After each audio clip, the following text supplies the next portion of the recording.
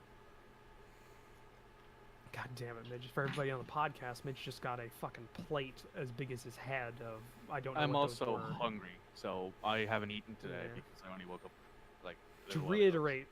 reiterate, Midge, the That looks delightful, Redemptors, by the way. Redemptors aren't as organized as Yeah, as a Palorian Inquisition. They're they're set upon the world and they do about their oath however they see fit. Okay, so it's more like Eli in the Book of Eli. Sorry Kinda, for all yeah. the weird film references. No, but I get most of them though. Yeah. And though Judge Dredd is not necessarily a film reference, I mean there are films of Judge Dredd, but I mean more of a comic. The book newest reference. one is actually pretty good. Oh yeah. The newest one Carl, is pretty good. Carl Urban or the new one? The one Carl where Urban. they're in like the single apartment complex. Carl Urban. Yeah, Carl He was brilliant. Yeah, Carl as Carl Urban Urban one. one. That's pretty good. Yeah, that's pretty good. It's okay. You It's know, very just- violent, but it doesn't make a I lot. mean, yes, it's Judge Dredd. It's Judge People Dredd. die. Welcome to Judge I just Dredd. just because I'm kind of a cosplay fan and I've always thought about doing it. Apparently, and that would be one of the things I want to do. Apparently, the costume designer of that entire film decided he wanted to make the people that were going to cosplay as characters, as judges from that film, their lives as hard as possible. So they used like discontinued equipment and discontinued shit and custom-made jackets and shit to make it as hard as possible for somebody to cosplay as a judge from that movie. That's like, Dickhead. yeah. No, I like that's great. That means it takes effort, but yeah, Yeah. That be the equivalent is yeah, like they're very much they go about their lives Okay. and fair. do that. So yes, Someone I could understand. that's what you get there. But he was turned into a redemptor in his later years and spent the rest of his life redeeming his sins. And apparently, ironically enough, he decided to be buried in the place where his crimes mostly took place, or at least symbolically took place. So you're saying you want us there in case he might be haunting it, or anything of that Oh. nature?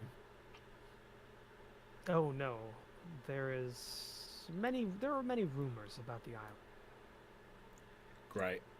The company was said to enlist the help of a priest of Moradin to curse the land before they torched the buildings and sowed the fields with salt.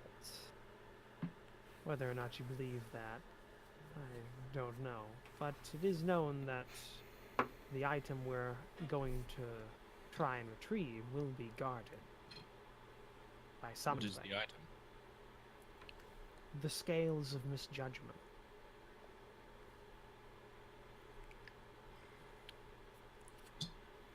Okay. Sorry, Isaac's Is that all eating the as info well. you have? I'm sorry, what'd you say? Is that all the info you have on them?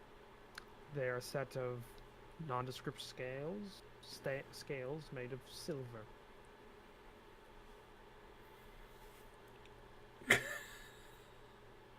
It's located in his tomb.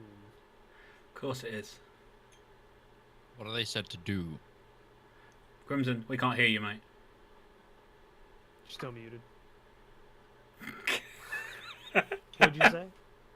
So, do you know where the tomb is? I have a map to find the location of the tomb on Alright. the island, but we will need to get to it first. Somewhat inland. Assuming we agree to this particular task, let's talk payment. Well, assuming you are a professional adventuring group, so you have a commission rate.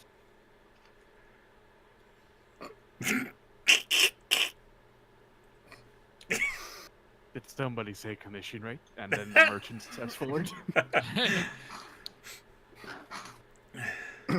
Talk to our negotiation partner. Our financier. Yeah. Our accountant. Yeah. Due to the Provide duration you with of the this sword mission, code and. Sorry. due What was to that? the duration of this mission and its danger, and the potential for a secondary mission after this one is completed and future work, I believe the fair compensation to be 750 gold pieces. Half front, half after.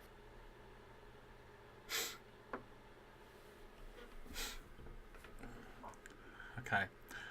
So there's 5 of us. When would you be leaving? As soon as possible. We're loading the ship up now. We could wait maybe a day. How long till Austin gets his armor? He's already picked Has it up, it I think. already, isn't it? Yeah. He's Hasn't picking up been- today. He's picking up He's today. picking He hasn't been for the final fit. Yeah. Yeah, It's he'd be also picking really up early today. still. So, you know. So, yeah, it's still morning. Yeah. Yeah.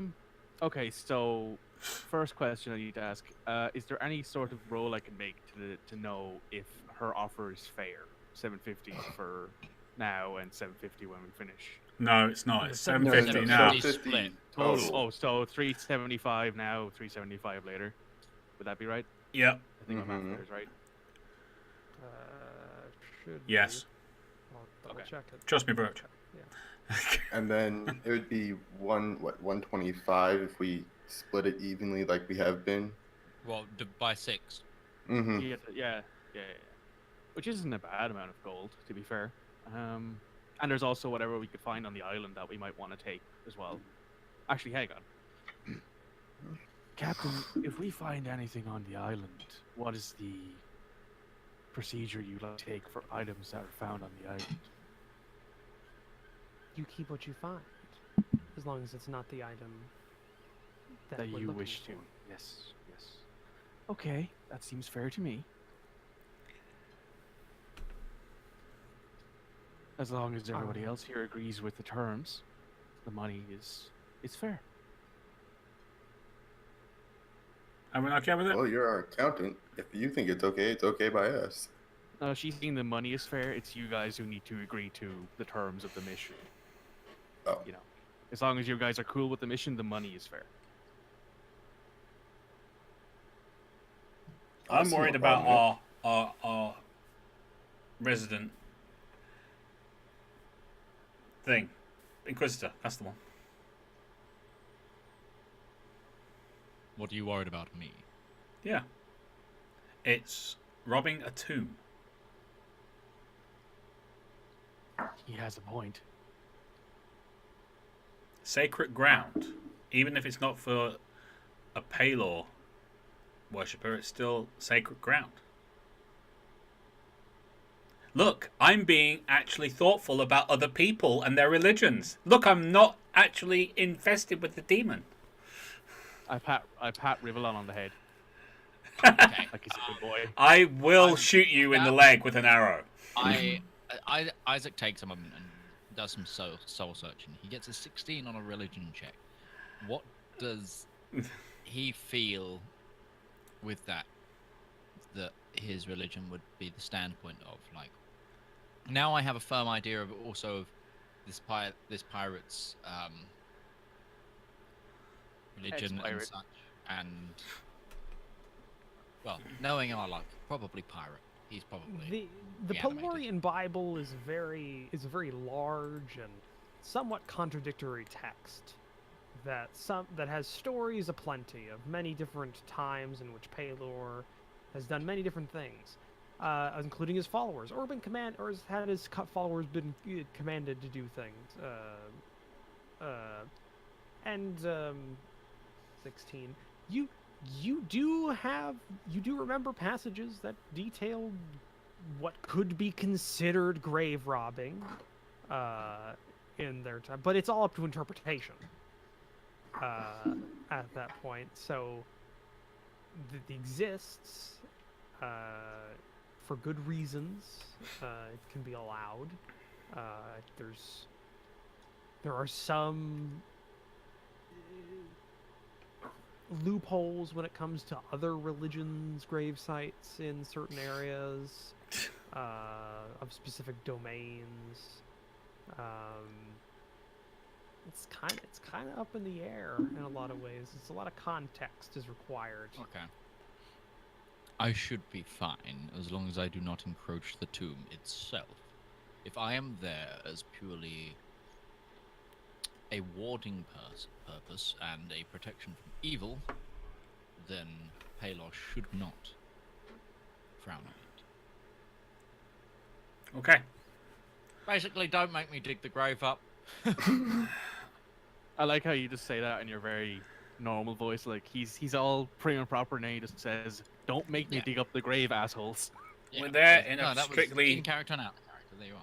We're there in a strictly defensive and protection capacity, not in the actual digging up of the grave. Like Russians in Vietnam, I will be there as an advisor and to shoot planes at the sky if necessary. Right, fair enough. Okay, fine. Every Russian listening to this chat has Wait. just went, "Bitch." But we're not beholden to your beliefs, right? Like, just because you can't do anything doesn't mean we can't do anything, right? Yeah, so you're happy to dig up an actual grave. No. I'm just saying, if, there's something shiny If and of it could get you value- into the bed of the lady elf captain here, then you'll do it. Yeah, we know.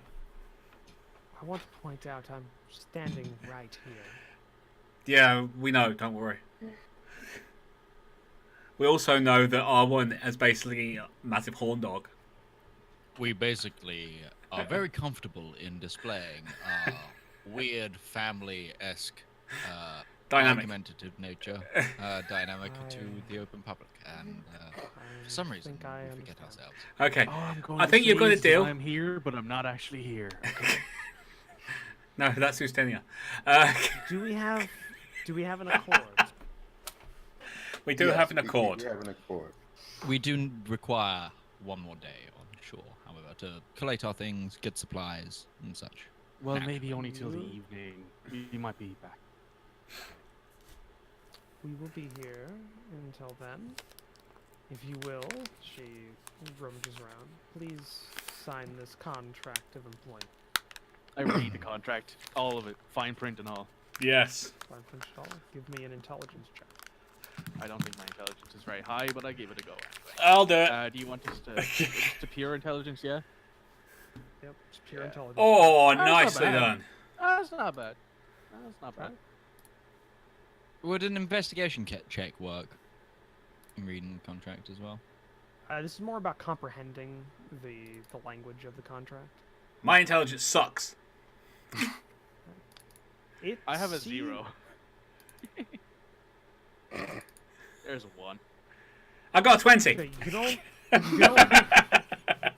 you only rolled a He's 9. rereading it.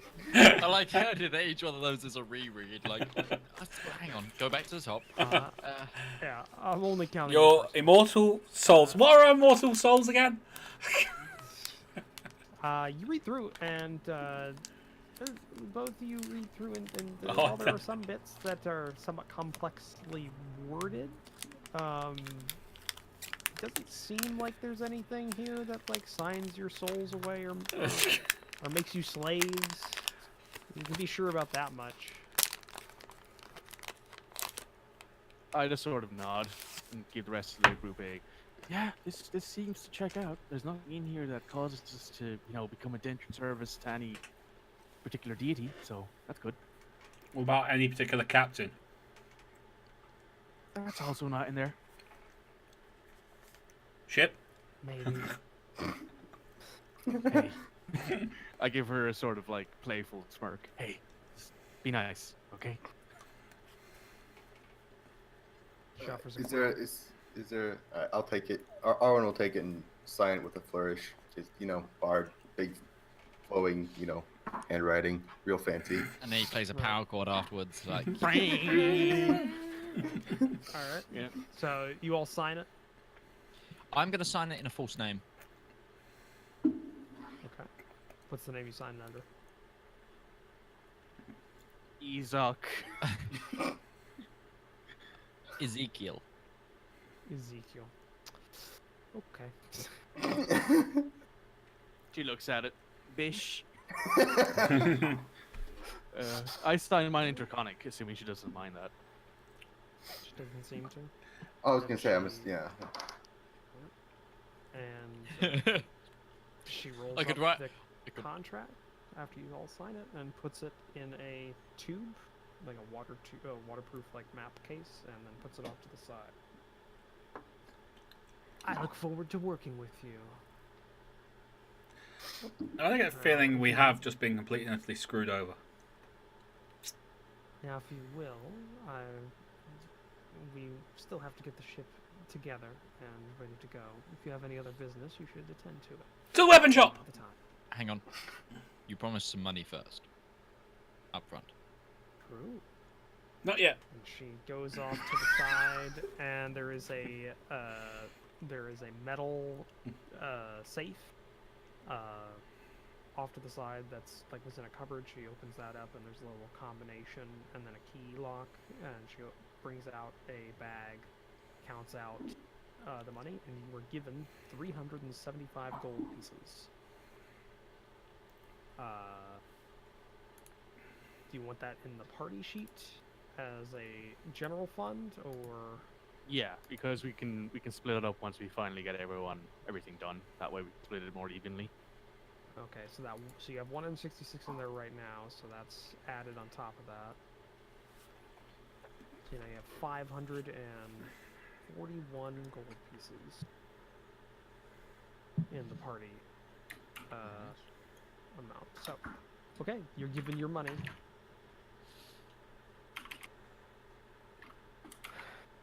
Now, if you have anything else you need to attend To the weapon shop! you should do it. You should do it now. And you are let off the ship by I hate you lot. Okay. tall, You're all evil. tall Half orc. half orc. Is he taller than me? He's pretty close.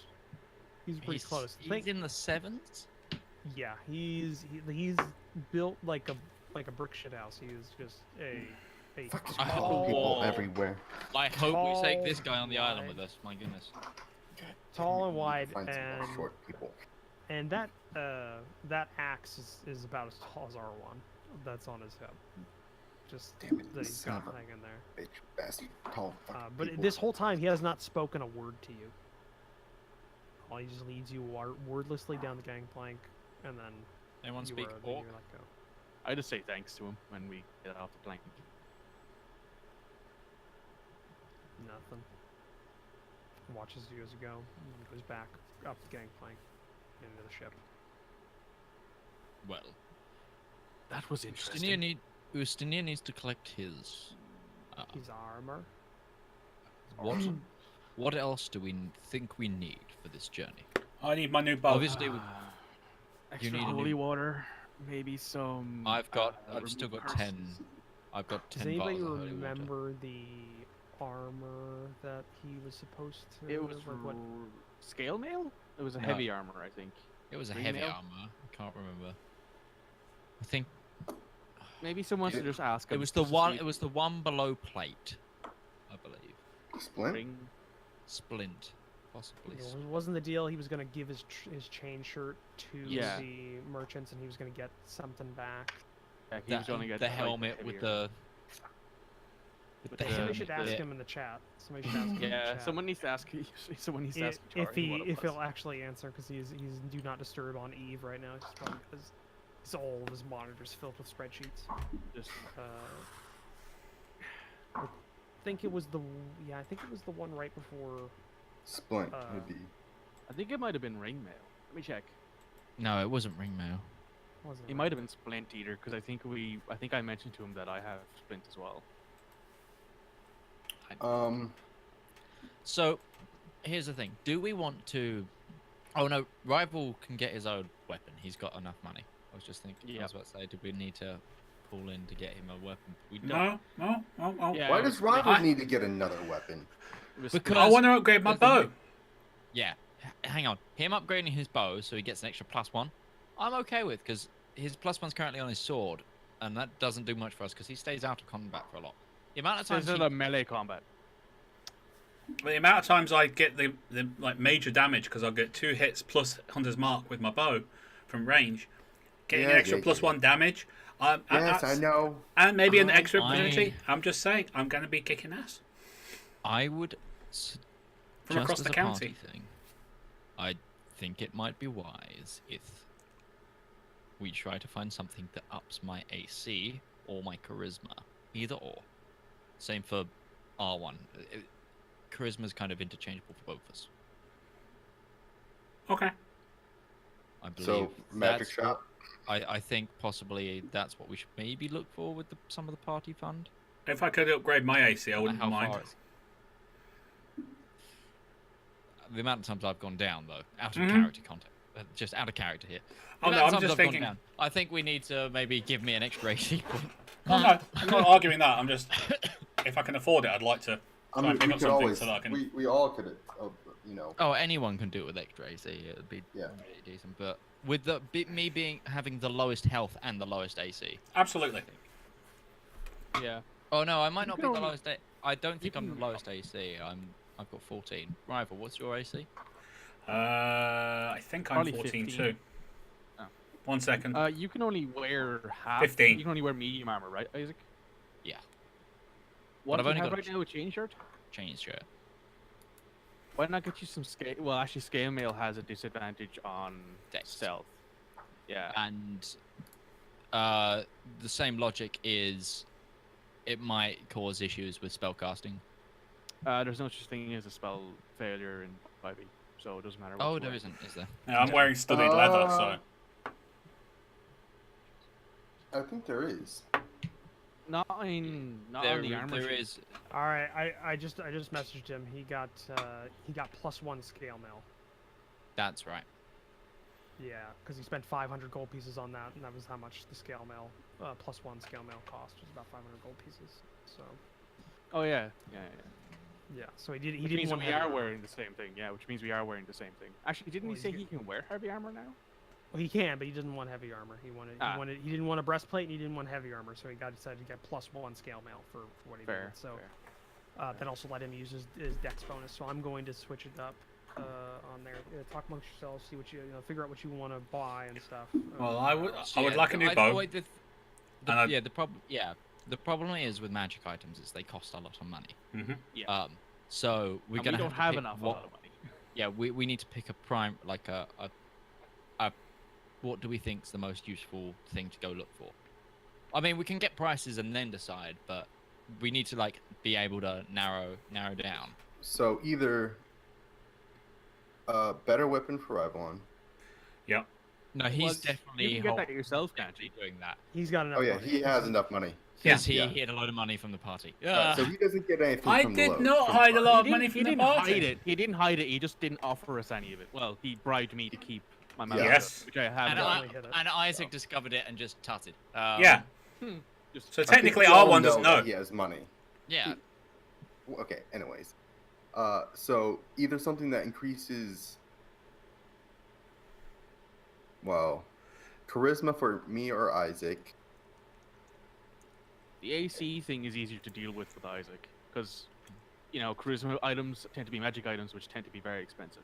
Yeah, but one Right. charisma gets me to the next plus because I'm on 17, so I'm on that borderline. So it wouldn't yeah, necessarily nothing- be a very rare magic item. Yeah, I could get a +1 wisdom and have 20 wisdom. So if anyone wants to do that either, because that could help us if there's any undead around. 'Cause I can do the whole So yeah, that's undead. the same. No. Yes, well, that's the same thing with me because I get the cleric spell list, but uses my charisma instead. So. Yeah, I actually have the ability to turn undead though, so I can. Just Oh, be you've like, got turn undead. That's Yeah. that's quite If useful. I Though. got Alright, so turn really- undead, and I can just I can basically just touch a CR 1/3 undead, and they just disintegrate. Now I got that. I think level. Oh, of course, yeah. Yeah. So really, I need something that is going to increase my damage. Is just what I'm going to say. I need Okay, better so- weapon. So you Like I'm need not here to do damage. I'm here to help you guys, Could- so I don't mind. what is it? A short sword or a long sword you've got that's +1? For me, I have nothing that's +1. So No, Stenia Rivallon. now has AC Hmm. 20. I have a short sword +1. Ooh, God damn. Yeah. Stenia's a fucking beast. Would it be more beneficial to give that +1 if you're getting a +1 bow to give that +1 short sword to R1 so he has a +1 weapon, and he gives you one of his normal short swords? Because he is primary sword fighter, aren't you? Mm-hmm. Yeah, Yeah, well, he's a college of blades. Yeah, blades. but It's kind of in the name. it's a member of the Blades. Basically. It has been, I'm just going to point it has been like close to 2 or 3 weeks since you went to that magic shop, by the way. So you haven't actually checked their stocks in a while. So Okay. Well, It's been a we'll go to the while. magic shop. That sounds fine. Rival can go find his bow. We'll Yeah. go to the magic shop. We'll meet in the the Meet It's at fine. an armor place, just in The Broken case Mast? you guys can't find anything, and I need to have a look, see if I can pick up something that's going to increase my AC anyway. Okay, yeah, sure. We'll meet at the armor place, where Rustinia's going to be off getting his fitting because they're Exactly. going to do some measurements and stuff. So, all right. So Stinny is on his way to there. I'm going to a Keep weapon posing shop, and the you're going whole to, and you're going to a mage Okay. shop. See you later, Us lads. three go to the magic shop. We'll meet. Yeah, we'll meet you there, unless Stash wants to go with Rival. You're going to a magic shop, right, Rival, or a weapon shop? Weapon shop. We're Can going you to get the magic magic weapons shop. at a Can you get magic at a weapon shop? You can get finer weapons. You can get +1s probably, which is just yeah, plus finery. ones. Which yeah, is all I most of want. Those aren't magical. I might be interested in getting +1 shield. So assuming that's not an armor thing specifically, because if it is, mean, I you can could- go with. Yeah, you could. Well, it depends. Sometimes it just depends. Like you could pay for them. You can. Both of them exist. Like there are shields that are +1 because they are magically affected, or there are +1 shields that are because they're so well made. that Like they're- masterwork they're weapons alive. in Pathfinder. Yeah. Yeah. So the functionally they're identical in terms of mechanics. It's just like so you can find. It's just harder to find like a mundane +1, but they exist. I mean, Rival's +1 sword is just a mundane +1. It is a particularly nice sword. Yeah. And that's why he has that. And I made myself So it's broke up to you because how of it. you. Yeah, definitely. So it's up to you what you want to do in terms of how you want to go about finding it. But you could join Ustenia because he's going to an armor, and shields would be sold in an armorer's shop. Well, we're going to for meet Ustenia. Stinny at the armor shop anyway. After. Yeah, so He's just you going early because he's going for his measurements. getting Yeah, his fitting, sure. I'll so- go with. I'll go with. Right. I'll go with Oh. Rival because I might as well see if there's anything that catches my eye there as well. Can we get the company funds off you then? Because we don't have. How much money do you guys need? We don't know. It's We magic don't items. know. That's the thing. I'll give you guys the 110 gold that I got bribed from for Rival. So just have 110 gold. She'll Oh just no, put you're out the- you're what holding is- the party money. You're holding Oh, the yeah. party money. Yeah, That's I'm what we holding the meant. party money. Okay, yeah, I'll give you guys. Wait, you took a bribe? Yeah, I took a bribe. So yeah, this is my way of making it up to you guys. I'm just going to hand you the pouch with 110 gold in it and say nothing. And then I'm also going to like look through the party gold and be like, all right, what can I We can make it a little easier. We just say that you have access to the party funds. Like, There you go. Do that. You know I where each have it. other's going. Yeah. You know where Yeah. each other's going. If you need the money, you can go get the money. Yeah. Just to make this a bit easier on you all. So you are heading to Rival and Sesh are heading to just a weapons shop, just an arms merchant. Yep. Yeah. The But best the one we other can two- find. Okay, and then the other two, you're heading to the actual magic shop, Sombra's Emporium. That is located. Okay. So Isaac, you've been here before, but it has been a while. A little bit of sticker shock last time you were here. It was the first day. It was when I came in. Exactly. So it's been, at this point, it's been a couple of weeks since you first arrived in Gorgon. So but you are much richer in both experience and coin. Entering now. Maybe That's the real that's a treasure nice was the phrase right friends we there. made. Yes, gold. the That also friends. I'm Memories friends with we'll my gold take pieces. home. But yes, it is the same shop that you remember. It's a medium-sized stone building in the center, or near the center in the Narrows district, with a nice overlooking kind of view of the rest of the city below from its street. And when you enter, you again see just a whole bunch of items are laid out in cases or on racks and on walls, just kind of strewn about, very organized. And you see a half-elven woman that is currently conversing with another customer. It looks like an individual who's wearing kind of these elegant robes and has a crow on his shoulder, and they're kind of talking in hushed tones, looking over what seems to be like what do they call those? You never see like a ring display, like it's a bunch of rings, like in those little like velvet cushions. Like it looks like one of those. Like they're talking about like a set of those, like 4 or 5 of them in front of this individual, and they're kind of like speaking to each other. So that's what you see when you enter. Are you going to wait for them to help you, or are you just gonna go looking around kind of the shop? Mind us do like what's it called? That knowing thing where you're waiting but you're perusing, you know. Okay, so you're just kind of going around. You're looking at things that are available and seeing what's there. Okay. All right.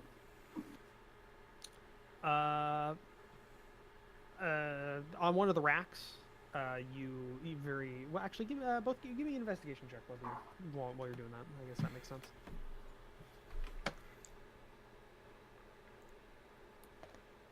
18.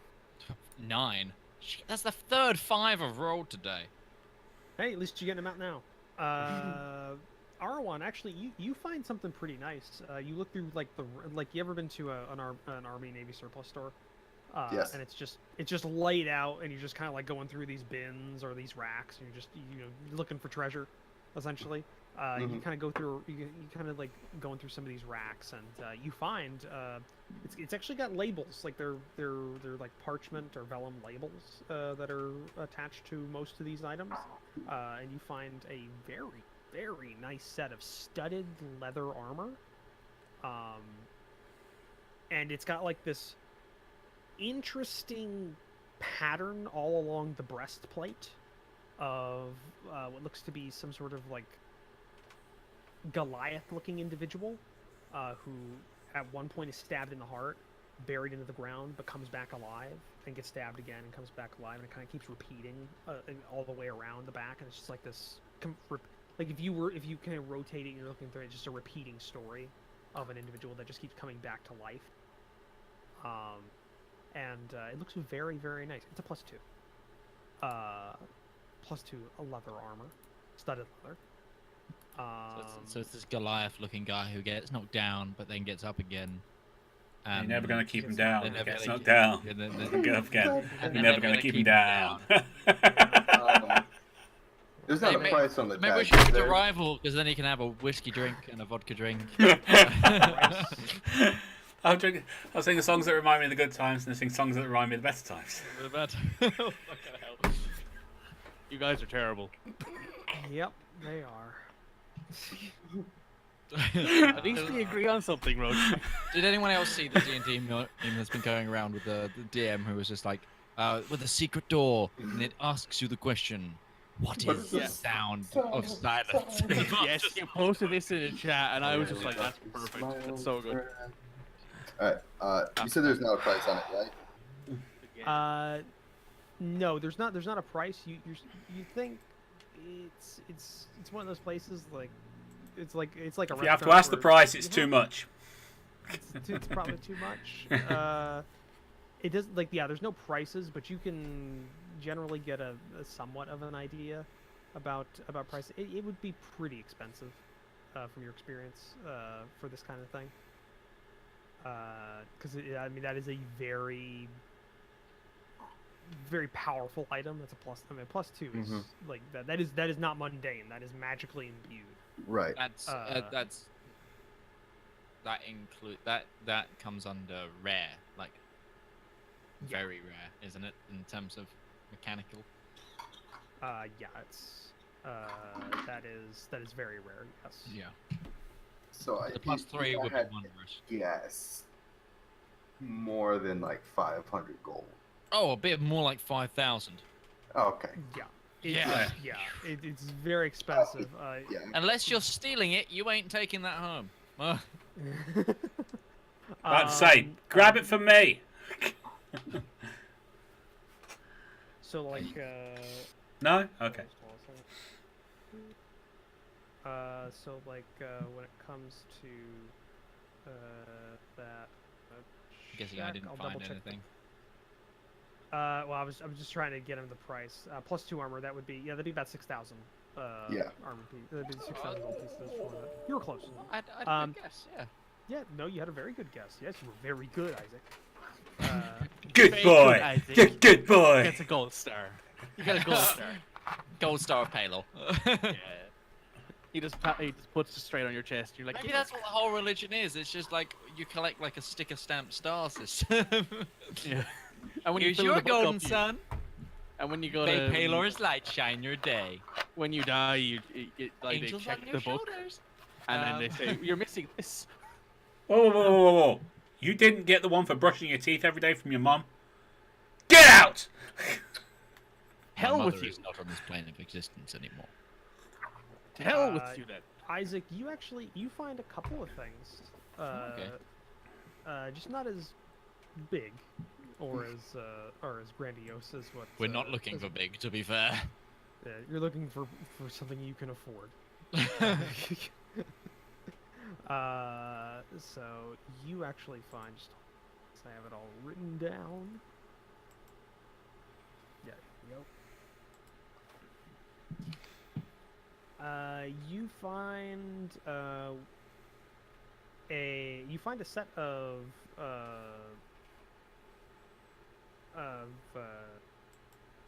these like these sickles. Oh. That are about hand sickle size, but they're battered. But they're definitely well made. They've been used regularly, but you can tell from from there's glass between you and the actual weapons, but they are very sharp. So maybe like a plus 1 weapon. Yeah, plus 1. Sickles do 1d6 damage, if I remember correctly. Correct. Yeah. And they are light, but they're not Correct. finesse. Correct. So you could dual wield these. These are dual wieldable.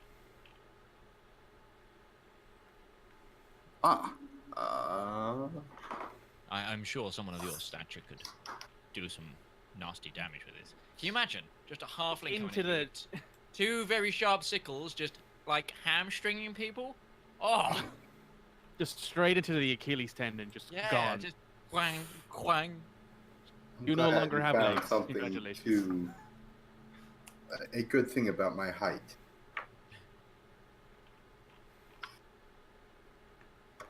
I mean, if we don't find anything, this might be a good solution to your upgrade. This is true. You also find, Isaac, a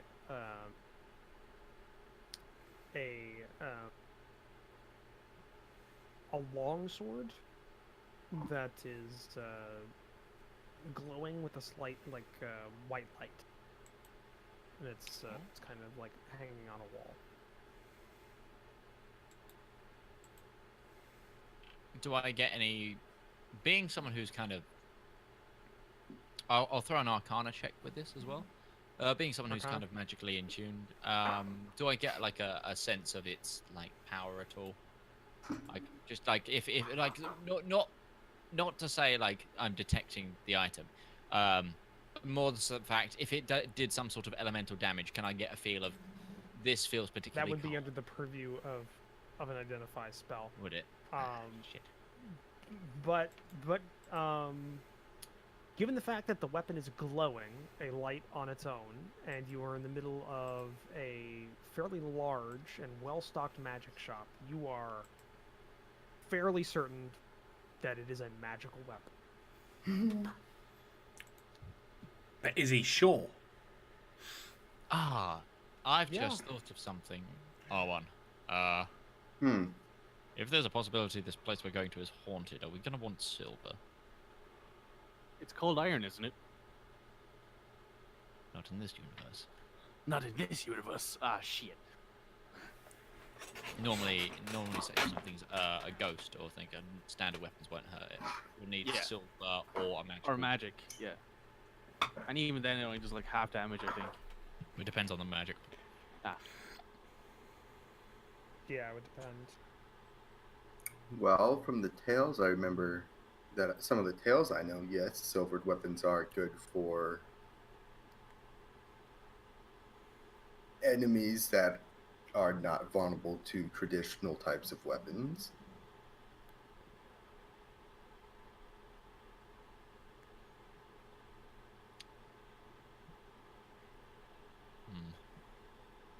And as you're kind of talking amongst yourself and you're looking at the sword,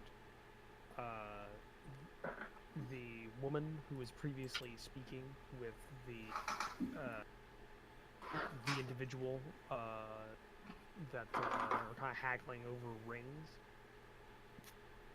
walks over to you. Hello, may I help you?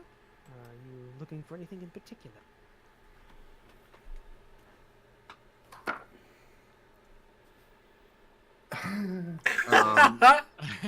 Is that R1's actual reaction? Yes. Okay. You are going to be my next ex-wife. I'm going to just click in his face and go, yes, madam. We are looking for magical items to help us on an upcoming expedition. Myself and my friend. To the right place. Myself and my friend here are both magic users, and we are setting out. We're setting out on a journey. Do you need? Arcane focuses? Are you the wizarding type, and do you need spell components, or? We need Do something. you have any instruments? And I send the woman a mental telepathy thing saying, "No bagpipes." A magical instrument? There aren't any magical instruments in that are bagpipes. I don't think, Rival. I think you're safe there. Oh, thank God. Unfortunately. Special. Scottish would like to have a conversation with you. You haven't heard him play the bagpipes. Carry such items. They're rare.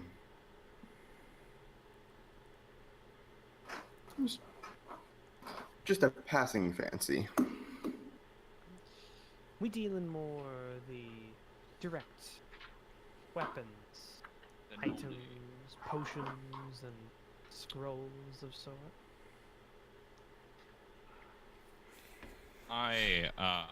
We're looking for either items to help protect us or items to embolden our ability as casters. I'm trying to put into words improve our charisma trying to not make that sound mechanical, so embolden our abilities as casters, because we both use charisma as casting, I believe. Yeah.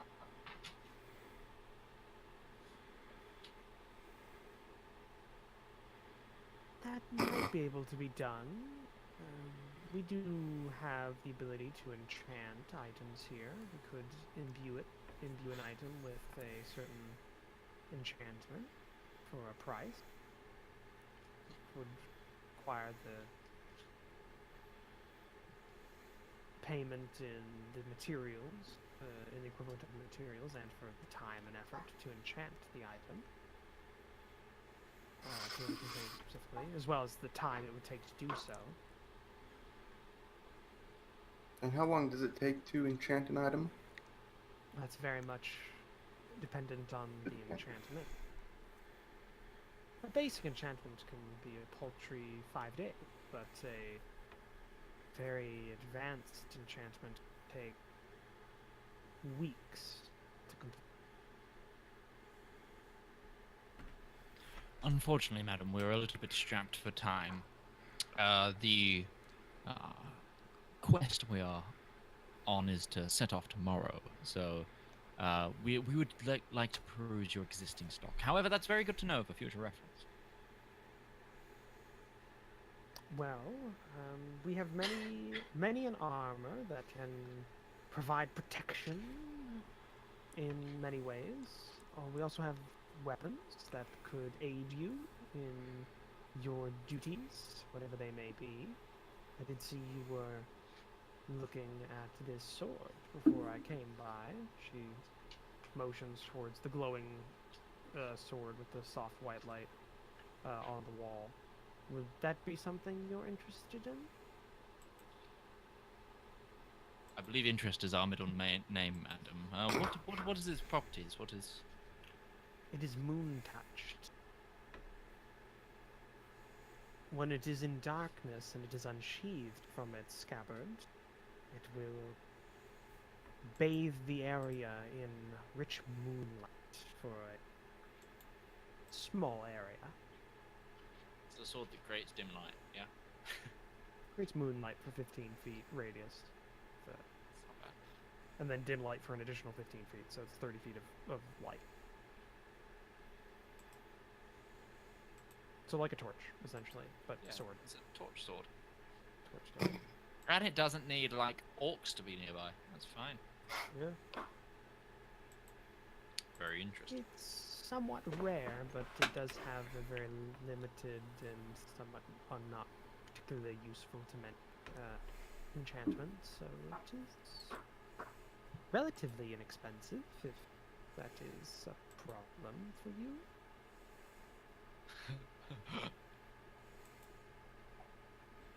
Very good to know. Also, just as a note, yes, I was right. There's no bagpipes that are wondrous bard items. No, there in aren't. the instruments of the bard section. Just needed to make sure for rival's sake. Thank you. They're all string instruments. I'll have you know. I think we should homebrew in a legendary set of bagpipes. Just Bagpipes are the bellowing wind, and like you can use it as like a wind cannon. yeah. Roach's face. It's bathed in the white light of Palo right now. All I can assume is that if you're going to do that, why not go down the Saints Row 4 kind of lane and just get a... With giant dildos? No, the warp gun. The one where you like hold it's like a radio, I think, and it shoots dubstep. Or you could get the unicorn one, the pink unicorn. Yeah. You lift its tail up and it shoots rainbows. Yep. Saints Row 4 is so good. It really is. Just turn your brain off and accept everything. Anyways. Do you have the ability to repair a magical item? Perhaps say for instance, it was damaged and now the magic that's imbued in it is still there but does not work properly?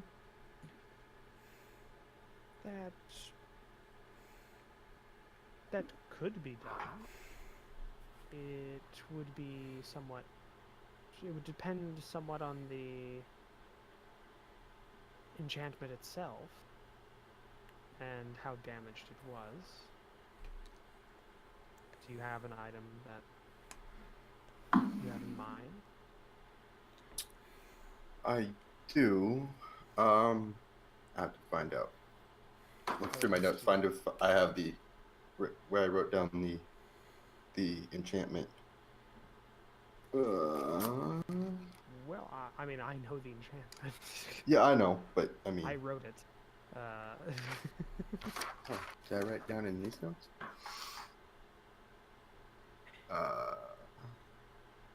Oh, that's right. It was just a protection spell. Yeah, I'm gonna pull it out the pendant and show it.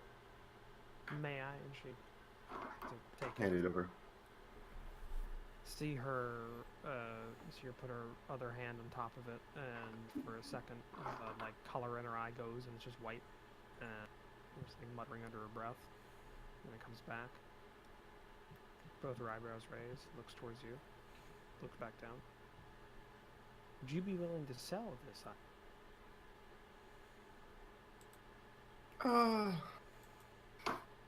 Not really. I mean, Our accountant isn't here. I can tell you the enchantment is incredibly complex and very powerful. Mm-hmm. So naturally, it's worth a lot to you. It's worth quite a bit, if it could be repaired. I would not have the ability to repair it. It would require a very powerful magic user to do so. The enchantment would have to be duplicated and another gem then re-implanted into this necklace itself to then have the same effect. I don't have that ability, but I do know individuals who do, and this would be worth quite a bit to them. I would be willing to buy it off of you. How much?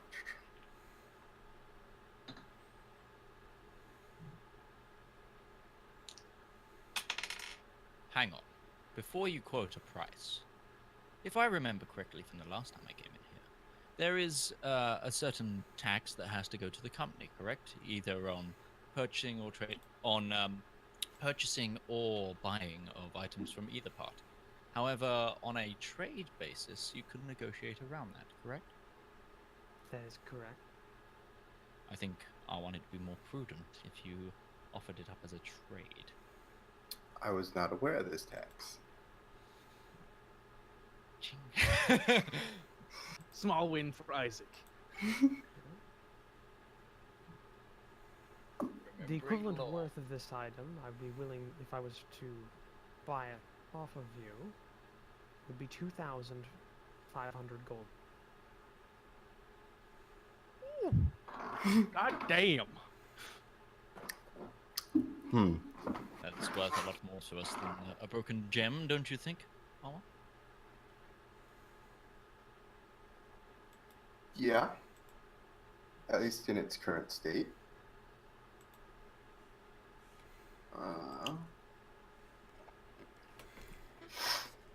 Me and Awan both speak Draconic. I will say... but does this woman speak Draconic as well? Uh-huh. You don't know. The last person you dealt with that had a magic shop could read your mind, so... that is also really very, very true. Yeah.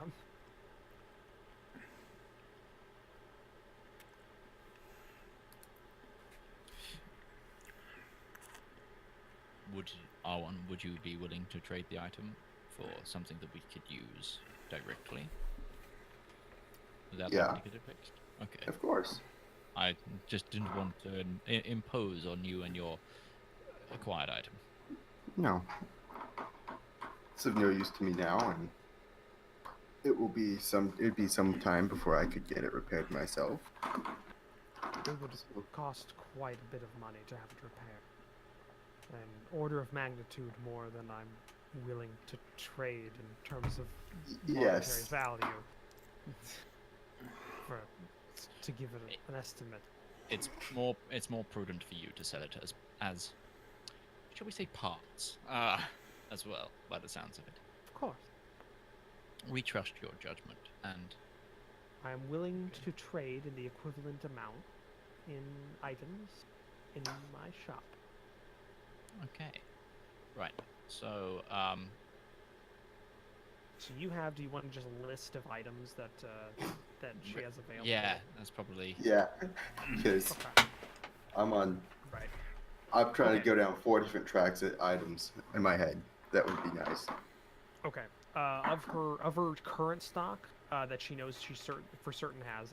She might have other things, but she'd have to go and look for them. Of her ready stock, she has a +1 sickle, a +2 shield, a +2 hand crossbow, cloak of the bat, a figurine of wondrous power, which is like a figurine of an onyx dog. Oh, she's got the dog one. Gloves of missile snaring.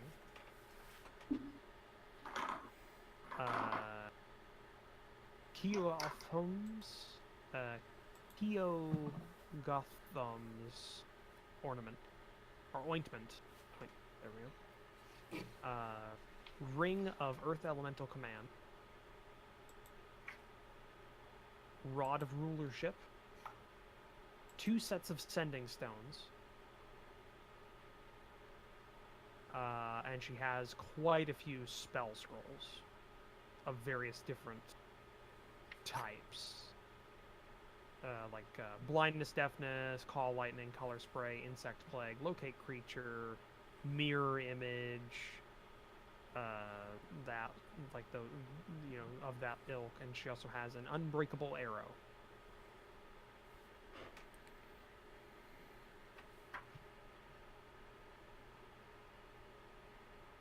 And that's of her ready stock.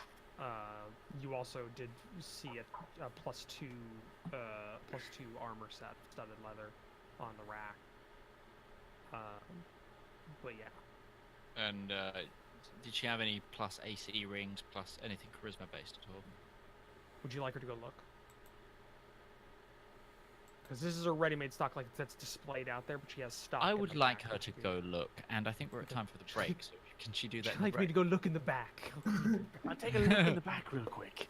So she'll take a look in the back while we take our bio break and such. It's a great time to go get yourself a cup of tea or a little snack. We'll be back in 5 to 10 minutes. Right. I'm going to get some meat because I'm hungry. I haven't eaten yet today. Do it. Yeah, I'm actually going to take you up on that offer. I'm going to go get myself a cup of tea.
whoever's like punching Midge in the scrotum underneath his table, please Come stop. on, tell me who are you?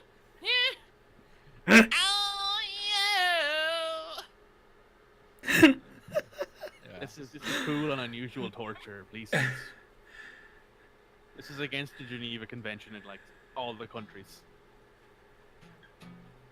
Midge could be a Chinese interrogator. Screw water torture. They play like really heavy metal music, don't they? Normally to interrogate. No. That's the thing. It's white noise. It's just white noise. It's noise that your brain can't distinguish. Oh, the Americans use heavy metal music. Yeah, because No, I'd be sat there in the corner going, right. "Yeah, louder, you bastards!" Well, yeah, no, they normally use it against like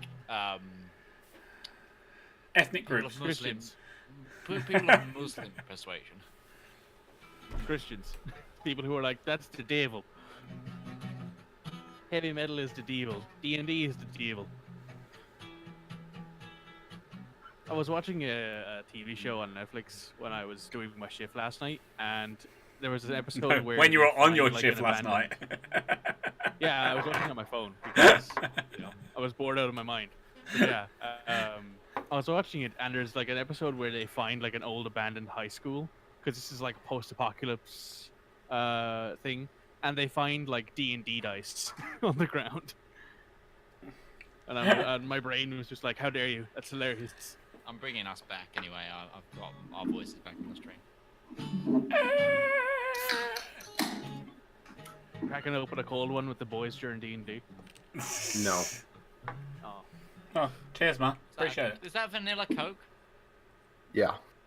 Very nice. No, We don't get it's that not. in the UK very often. It's not like- nice. here. No, it's we not don't- great. we- I don't like it's it. not very. It's not very common here. I quite like vanilla Coke. It's so- horrible. I like cherry Pepsi. Cherry Pepsi's pretty good. Cherry Pepsi's Coke's nasty. good. Cherry Coke's good. Cherry Anything Coke is Pepsi. also good. Might as well just drink Dr. Pepper, though, to be fair. Yes. That's true. But this was on sale, so. Drink a can of Canada Dry. Not sponsored. Could be, though.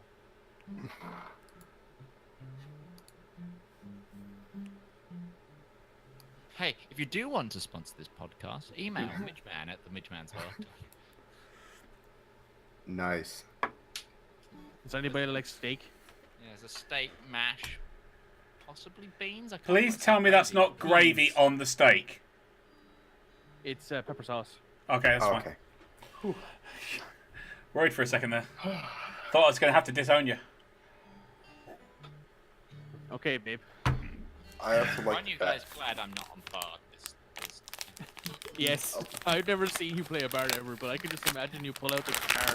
Yeah, you'd have actual songs for each I spell and ended up everything. ended up not doing it quite a lot for Art Logs because he became a bard of Valor. Valor. So he his thing was basically battle cries. Oh. That or Sabaton. One of the other. We haven't quite Well, figured and- that out yet. And Arwen, Panzer Erlud on the ridge. his focus is his sword, so he doesn't need his instruments to focus his magic. He just needs them to.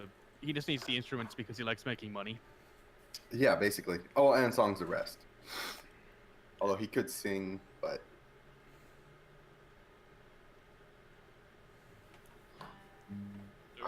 E string is horribly actually. Also, it's mash, and I also have like garlic roasted potatoes here as well, because my diet consists of potatoes, and garlic. and garlic. It's to keep all the vampires away. Watching Yeah, all this Castlevania shit, and I'm like, my god, vampires are fucking, that shit makes vampires scary again. Seriously, that shit's great. If you haven't watched it, it's really good. I really want to watch Chernobyl. That's on my list. I've heard it's pretty good. I've heard it's very, very good. I've heard there's a lot of interesting things in it, just involving like the people who survived, I guess, or whatever. I'm tempted to watch the first 2 episodes of Band of Brothers tonight, though, because it's 75 years since that, fateful day. Yep. So I'm tempted to go watch the Paradrop episode. I didn't realize it, but it was kind of funny how I rewatched our Arma 3 World War II campaign, and I just rewatched like last night the D-Day drop. Well, a lot of Dakotas flew over my house earlier today. Because there's a big thing, because it's 75 years. There's a big DC5 or DC8s? I couldn't see because it's quite cloudy here today. But it's one of those things. Like mainly, I got like silhouettes and the engines, but they're doing a fly from where they lifted off. Thing they're basically recreating the paradrop. Mm-hmm. Just think. And they're going to fly over Normandy. We'll be alive for the 100th anniversary, probably, maybe. Yep, which will be. I hope there's something big happens because I really. It sounds really harsh, but I really enjoyed a lot of the content that came out around the 100 years since the Great War in the UK. There was a massive. That's not harsh thing at all. about... That's exactly like the 100-year anniversary of World War One was big. That was super big. And I like mean, although the World War One in color stuff that came out was all the work that went into that. It was. But like fantastic. all I can imagine is that the actual 100-year anniversary of World War II will just be us getting World War III. Nah. No, come on, that'll be before then. You never know. That's gonna Or at happen. least it'll be the war for Brexit because it'll just be England going at itself again. High Lord rest of the world Walt Disney the 18th will not stand for that. He just steps out of the freezer and he's like, "Motherfuckers."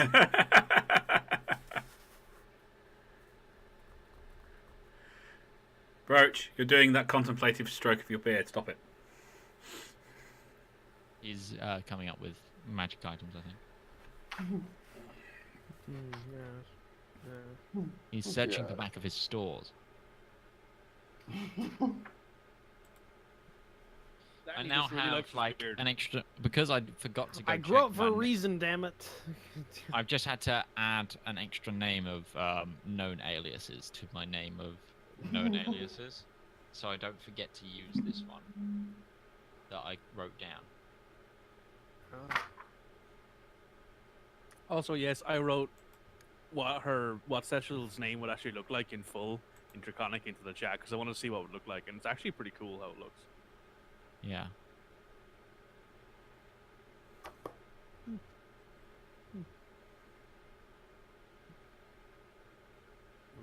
Celestial language looks like a lot of pound coins put together. Look, the pound coins in there twice. There's the euro. Oh, I guess I'd have to look on the stream to see what Arwen's name looks like in halfling. Y capital E M capital V Q 7 A I A D L R. Yeah. I think. I don't think it translates very well. Yeah, guessing not.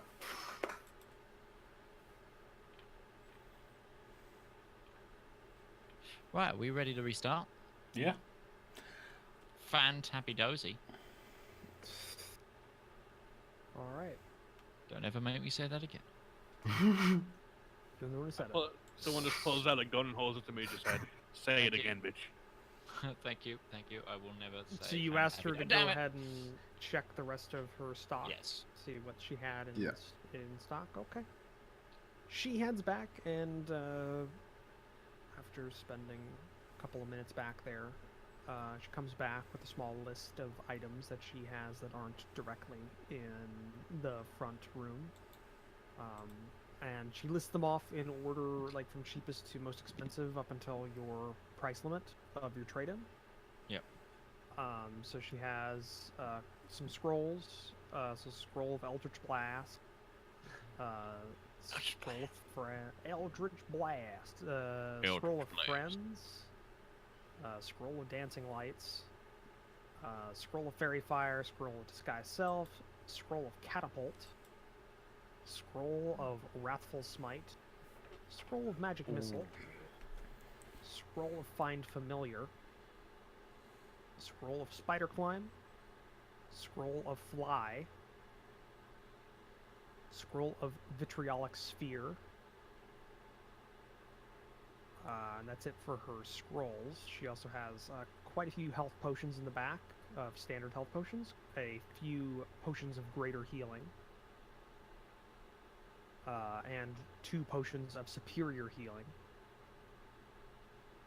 She has a +1 short sword in the back, as well as a +1 mace, or not mace, lance. Quite different. Those are two quite very different weapons. Quite different weapons. I imagine Justinia could use the lance. Because, Both used by cavalry, though. Yeah. She also has a necklace of adaptation, pipes of the sewers.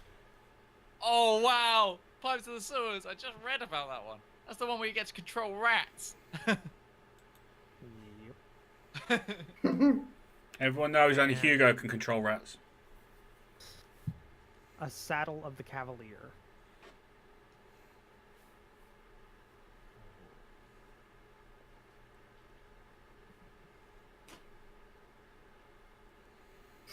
And that's what she has available in the back. That's not directly out in front. So no rings? No rings that are within your price range. Okay. She doesn't say that directly, but that's what you Right. get from. Yeah. You're offering her an incredibly expensive and very valuable magical item. She's not gonna insult you. Yeah. Alright.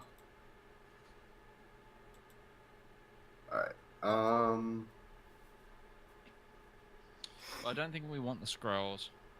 No. There's a couple of nice ones there, though. There are Yeah, some. there are some nice ones. And there's someone who's read most of those spells up. There's some really good ones, but we have one member of the party that can already fly. Very few of us require fairy fire or anything like that.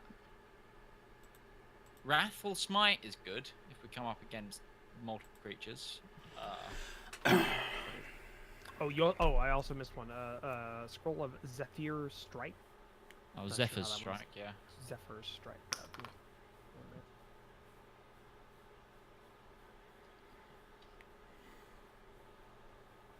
Oh, and also I forgot another one because this I really need to reorganize this. There's also a lodestone. A lone stone. A lone stone. Yeah, I it's specifically a protection lodestone. So you attune to it, and it will it essentially you gain +1 AC while the stone prism orbits your head. Oh, I know what you're talking about. Yeah. Okay, yeah. A lone stone. I thought it was Iron Stone or something like that, but okay. Yeah, okay. I might be an iron stone.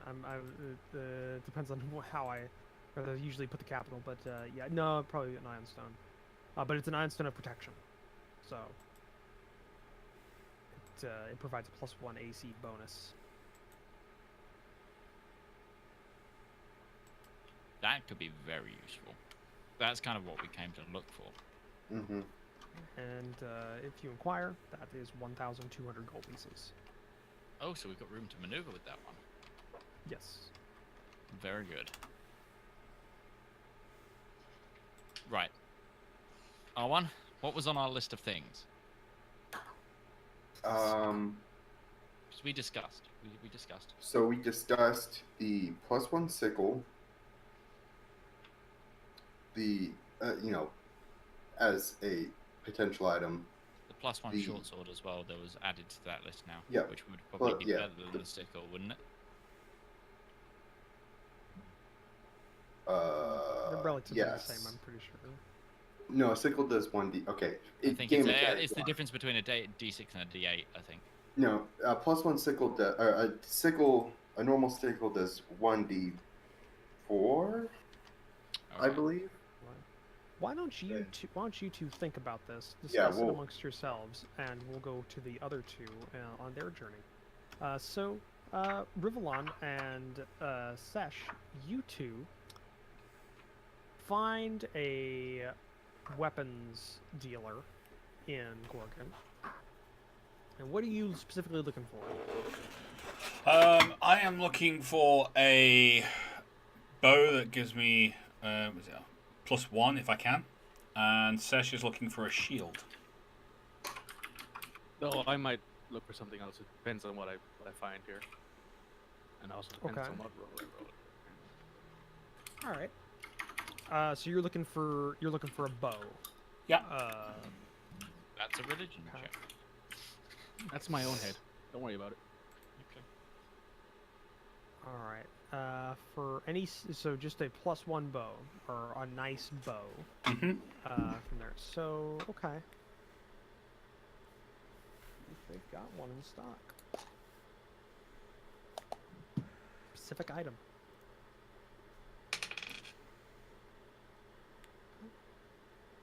You are presented with quite a few very good-looking bows in front of you. Mm-hmm. Some with like really nice carvings in the wood that are like highly decorated. Some with like gold leaf inlay, and others like very beautiful works of art. But nothing that would particularly give you a huge advantage when it comes to like your own bow that you have now. Right. Like they're all normal longbows. So aesthetically they look beautiful, but there's nothing practically better about them. Yeah.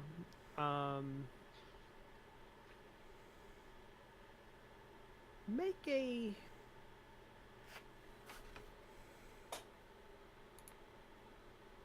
an investigation check. This is where I roll like a 2 or something. We'll see. 13. 13. Okay. You are told that they do have one special bow in the back. Mm-hmm. That it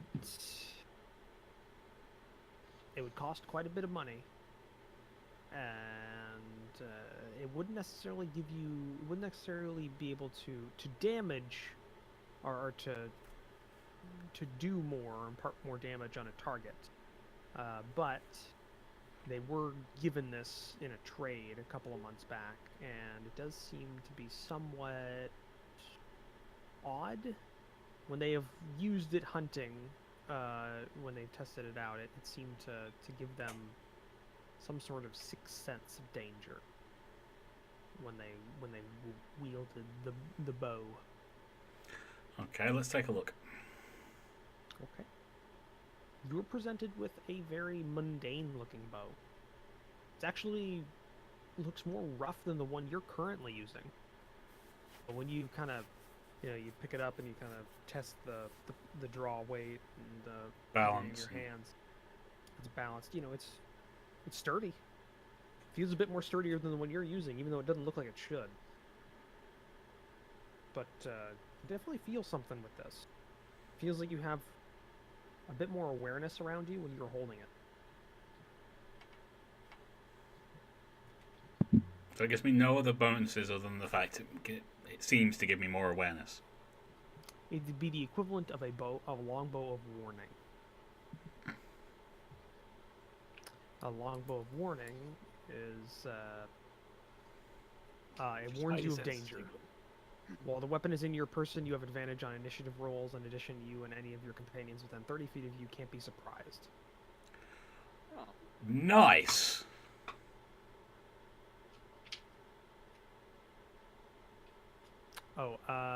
Can't be surprised except when incapacitated by something other than non-magical sleep.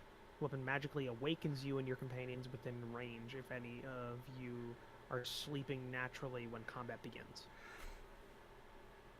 That's kind of a nice little sentry weapon, then, isn't it? Yeah. It's very good for somebody on watch Mm-hmm. and stuff.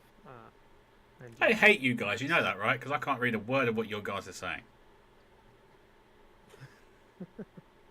Are they talking in Draconic? Yes, they are. It's the only language that, before you were here that no one else knew. Well, So I'm not what do you there, so wanna- I can't actually. Yeah, so what do you Okay, how much for this bow?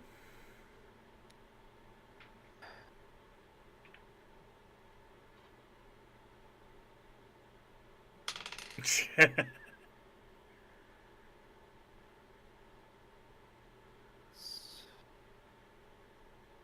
600 gold pieces.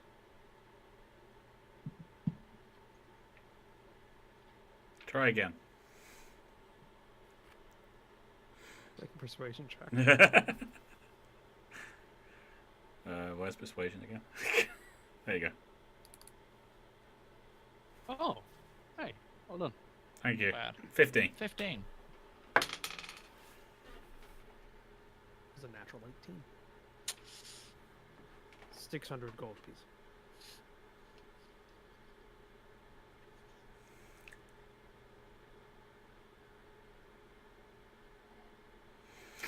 No, I don't think so. Sorry, Matt.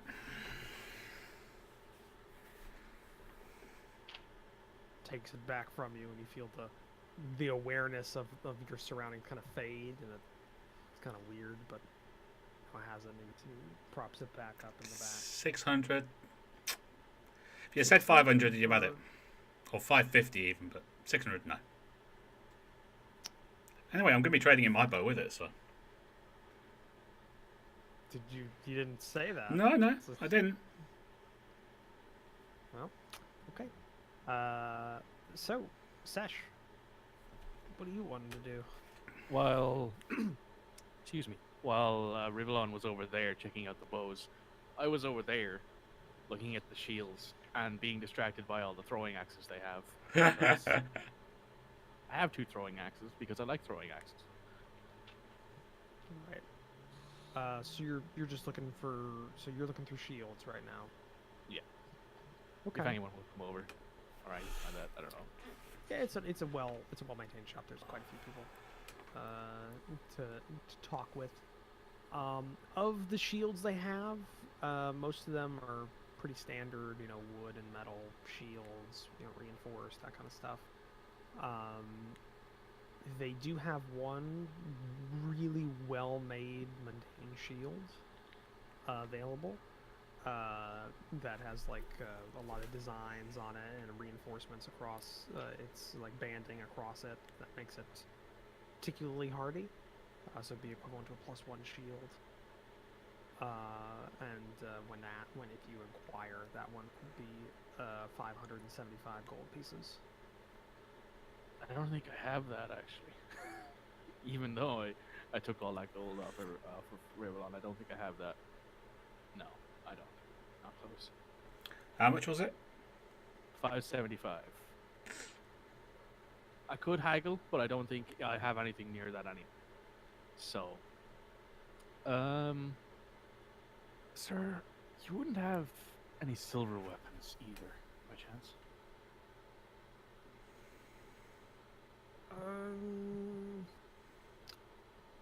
could take a look.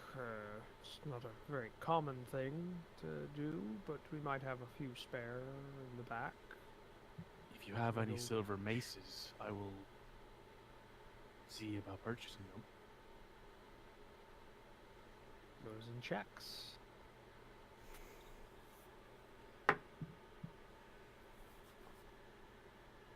Second here. I don't even know how much extra silver weapons cost. They're not cheap. No, I'd imagine not.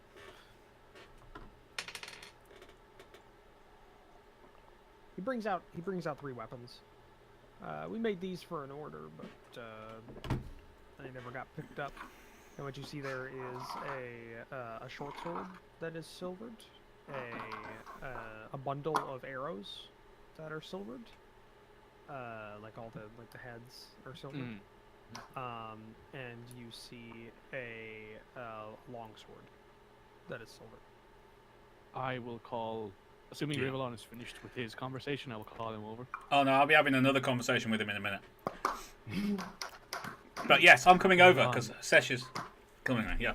What's up? Rivallon, I have some silver arrows here that might help against the possible undead we might find on an island. Yeah, good point. Okay, how many? 20.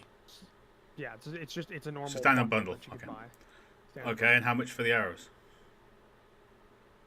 whatever you'd normally pay for arrows plus 50%. So. Not much. Not much. It's not much. It's like 2 gold. Arrows are pretty cheap. Yeah. Yeah. Let's say 5 gold Yeah. and just call it a... Yeah, even 5. All right. What he's charging. Okay, well, I I'll will take put the arrows. Silver, I actually don't have proficiency in long swords or short swords, so I can't use either of them. Well, I'll take the arrows.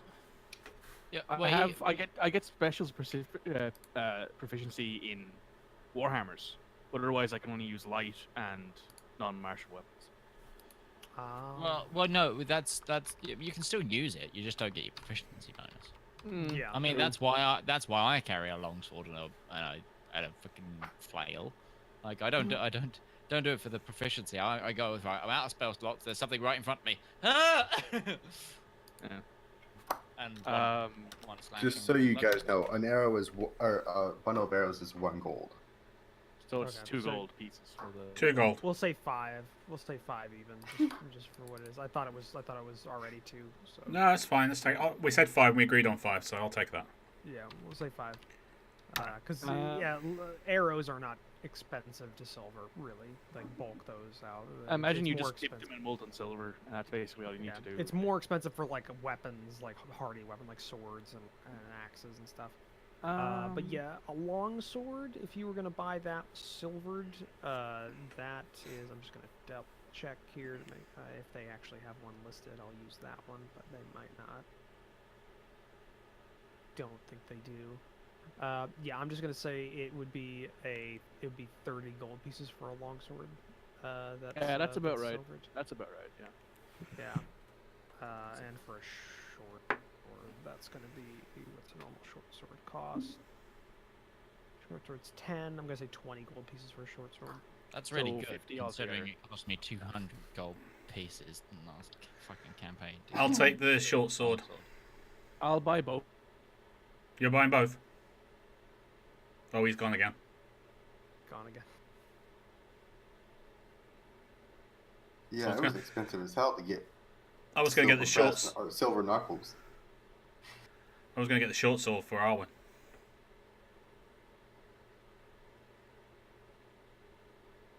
Well, I hear. once Mikey gets there, Yeah, there we go. There's He's Mikey. back. Yeah, I'm actually getting really bad issues with Discord at the moment. Surprisingly. Did Yeah. you? So you said you were going to take both? I'm gonna take both. Yeah. Okay, just bring in the normal stats of a short sword and a long sword, and just put that they're like Silver, yeah. quotation silvered, and that'll be fine. Cool. Yeah. And if they have any spare throwing axes, I might buy one. But I already have 2, and they're also my preferred. They have some. smithy. They'd be at cost. Okay. In the book. So whatever you can, if whatever they're listed, you can buy them at that. Alright. I will buy Rivallon? 2 more. I'll stay there. Just buy 2 more. You said you were gonna have another conversation with the man. I am going to have another conversation with the man. About that longbow. All right. Okay, so you're saying 600, not shifting from that. Understandable, I can appreciate it. It's a good bow. How about this? I've got a large gold bracelet, a gold bird cage with electrum filigree, and my longbow to trade in as well.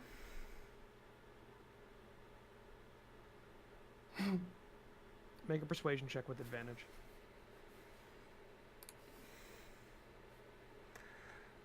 Oh, obviously, I'm just trying to see if you'll trade that as well as gold to bring the price down for me personally, but you know. Well, he remembers your last offer. Well, he'll negotiate if that. So your persuasion was 15, or no? 18. 18.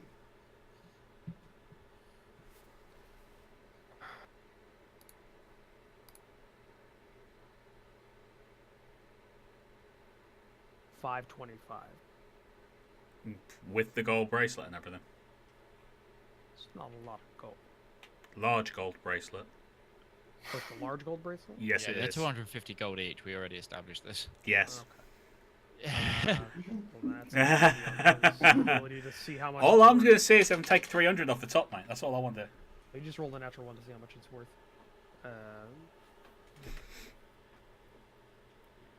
I'm willing to go down to 490. Not worth. It's not worth. 450. 475. 465. 470. Done. Okay, 470 gold pieces plus everything else that you said, and you get a and you can search it up in the items section. There is a longbow of warning. Yep. And then I have to do all the bits. Okay, so that's out. You should be able just to drag it over for the longbow. Yeah. Would I be fair in assuming that I can just purchase a extra, what would be the word, like scabbards or like throwing handles for my axes? Because like I need to keep them somewhere. I only have like 2. I can only keep 2 on me, so I need to buy another spare. Scabbard slash whatever it is. It's pretty items. I like the idea that in the corner of all of this is Ustini is just like being Keep measured posing. by. No, he's got like 2 assistants like fitting rivets to him and stuff. He's like, what are you 2 bozos doing? Like, you should be able to find it. I'm looking for longbow. What is it? Of warning. Yeah, you should just be able to type in longbow into the items section, and it'll be longbow, and it should be the second one from the top. D&D. I've got D&D handbook. It's only got the one. That might be a DM's guide thing. Might be. Hold on, I'll drag it into your. If you've already done your money transfer, I'll just drag it into your thing. Okay, you should have a exemplary longbow. Just let me identify that because we don't want the same thing happening that we did last time. There you go. All right. Also, can I say that I picked up the tiger eye thing that I wanted to make, that I had the jeweler cut for me? Yeah, that's simple enough. Alright, now I've got to do all my attacks and things again. Nope, they should be. Yeah, I've got to do them on my quick keys down the bottom. Oh right, yep. Oh, that's the thing. Okay. Mm-hmm. Yeah, you can do that. So while that's going on there, you two in the magic shop, what are you doing? Wait, what were we inquiring about? you have the message. I'm gonna leave this to you. You're more persuasive than I am. All right. Can you tell me more about this this short sword you have? It is a particularly well forged weapon that is more well suited to combat and provides a cleaner and sharper cut. +1. It's just a +1. So it's just a +1. +1. Alright. How much was the iron stone?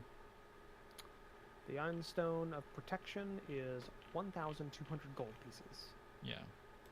And how much is the short sword? +1 short sword is 1,010 gold pieces. Which is way more than Rival paid for one. Yeah, well, he was getting a mundane one. This would be considered a magic weapon if you were to attack something that is vulnerable to magic weapons. Right. Whereas his short sword is not magical, so it would not. Okay. That's why. How much are the sending stones worth? The sending stones. Either set is worth about 1,000 gold pieces. They're expensive because they allow you to send messages over essentially unlimited And how much is the shield? The +1 shield or +2 shield that you were. Both of them. Both of them. The +1 shield. Well, the +2 shield is 6,000 gold pieces. It's very expensive. Oh, okay. Yeah, and the +1 shield is about 900 gold pieces.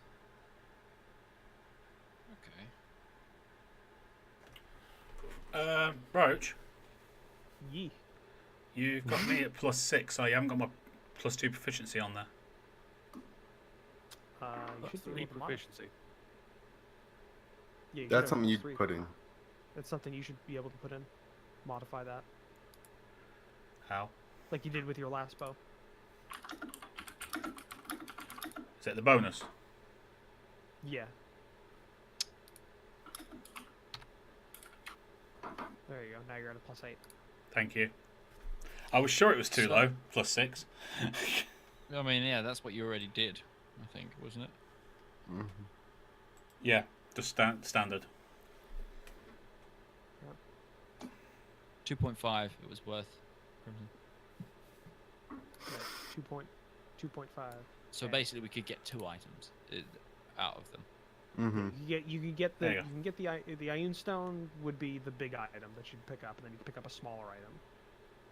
Well, that's the Iron Stone was 1,200. You said we could technically get that and the Sending Stones. Yeah. Or that Yep. and the shield. Yep. Or that and the sword. Yeah. So what are you wanting to do?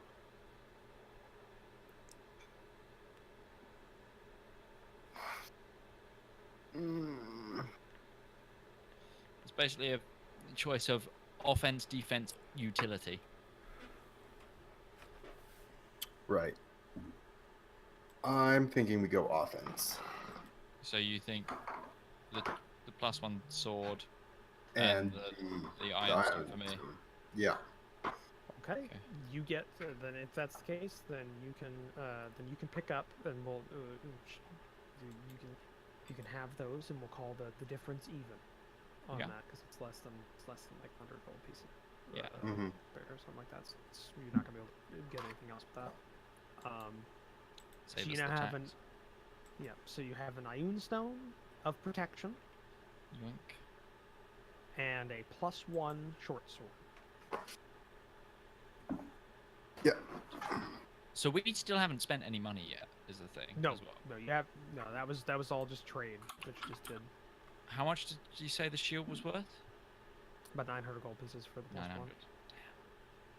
Expensive. Magic items are expensive. Yeah, I was just saying no, but in the party we've got about 500, haven't we? I was gonna say if we could also pick that up gold-wise for Sesh, that'd be good. I could throw in Mm. another 100 gold. I mean, No, we still won't have enough. so I don't have enough. No. You don't have a lot of money as a party. You've No. been splurging on things a lot. Well, they've all been necessary things like horses.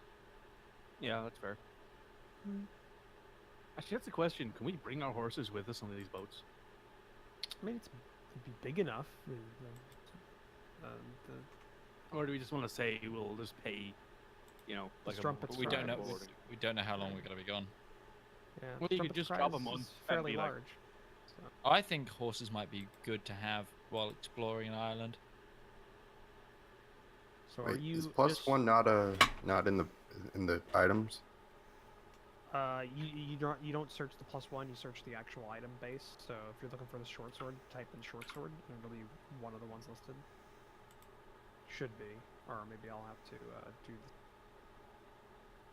short sword. I don't have it under Drag and drop. items. Okay, let me bring that into your inventory.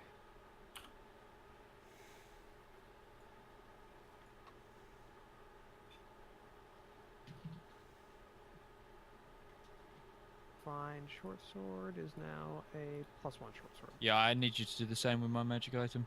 The only items Yeah. it gives us access to are simple ones from the book.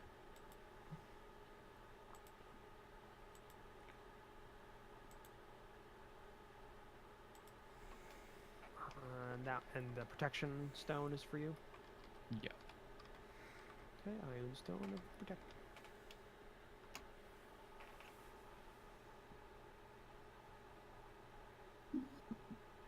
There you go.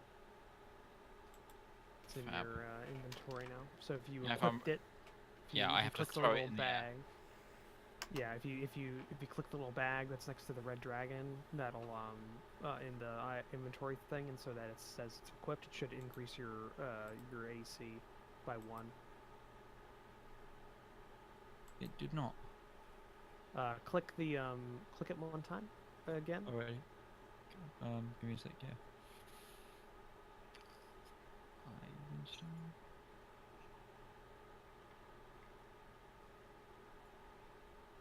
I've clicked it onto equipped and it hasn't changed it.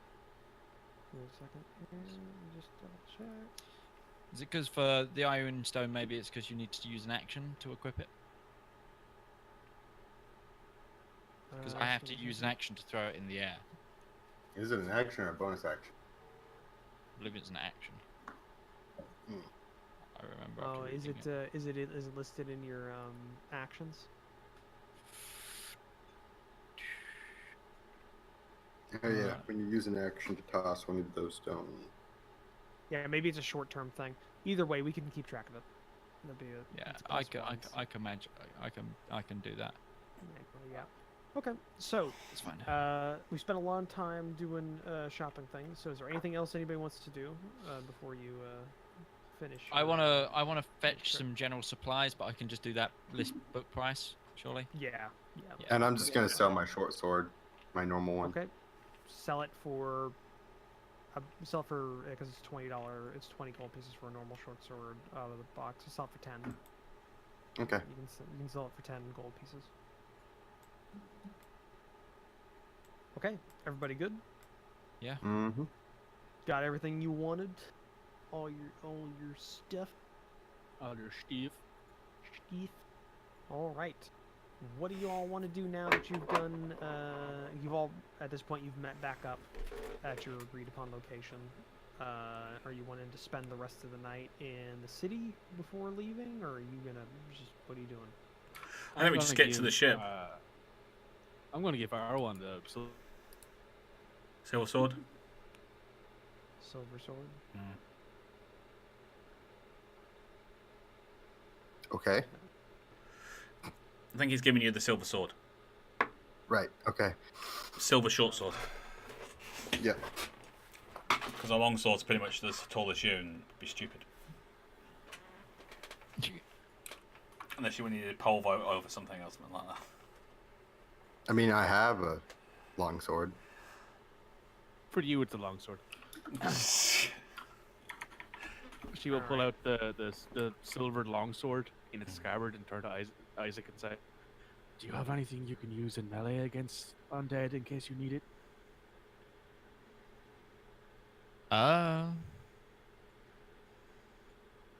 Against undead. Do I have anything? Not per se, but I have more than enough abilities to hit them from range. I would say that is worth more on maybe Ustinia, who doesn't have said ranged or close combat if we come to ghosts or whites or anything that would require silver. She nods. So she has all of her magic that she can use on undead, so she's not too worried about it herself. Same as if you think I've got a cleric spell list, so I'm quite effective against undead. Like, Same. Yeah. So are we spending the night on the town? I'm gonna Oh, go to dear What God. time is it? place. What time is it? By the time you've gone through and done all this shopping, kind of met back up with each other, it is. Hold on a second.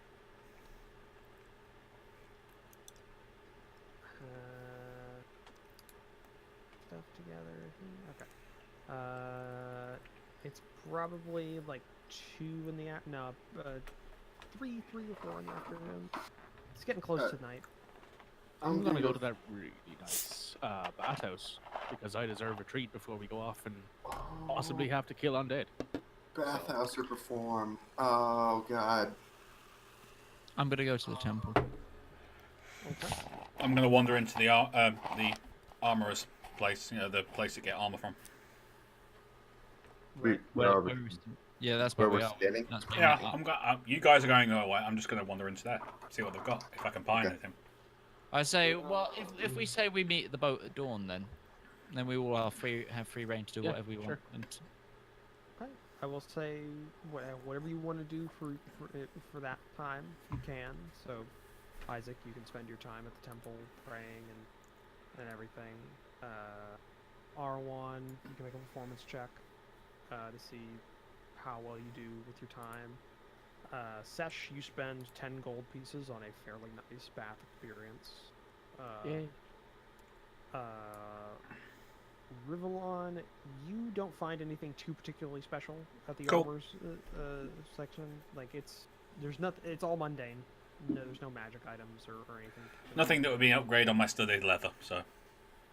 Not particularly. Like you could find there are armors better than your studded leather, but there's no like studded leather +1 or anything like that. No, it's fine. Yeah. Yeah. So basically, nothing. Alright, performance. Give me performance check. Excuse me. 25. All right, you find a fairly nice place and you play your heart out, and you get yourself Crying my heart out. 110 gold pieces. The whole Jesus. time. You were in the Narrows district, and I rolled a 19. See how well you did. So. Did fairly well, and also with a 25 performance check, that's pretty good. That's pretty good.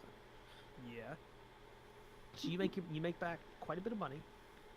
So yeah, 110 gold pieces throughout your time, and then you all kind of shuffle back and fall asleep in the tavern that you normally stay in.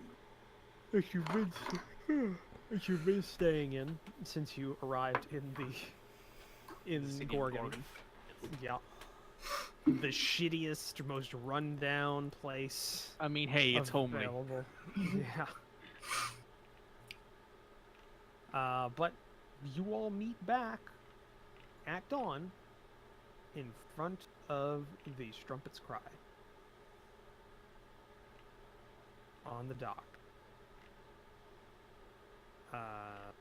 We have our horses, I'd assume, because we're bringing them with us. Yep.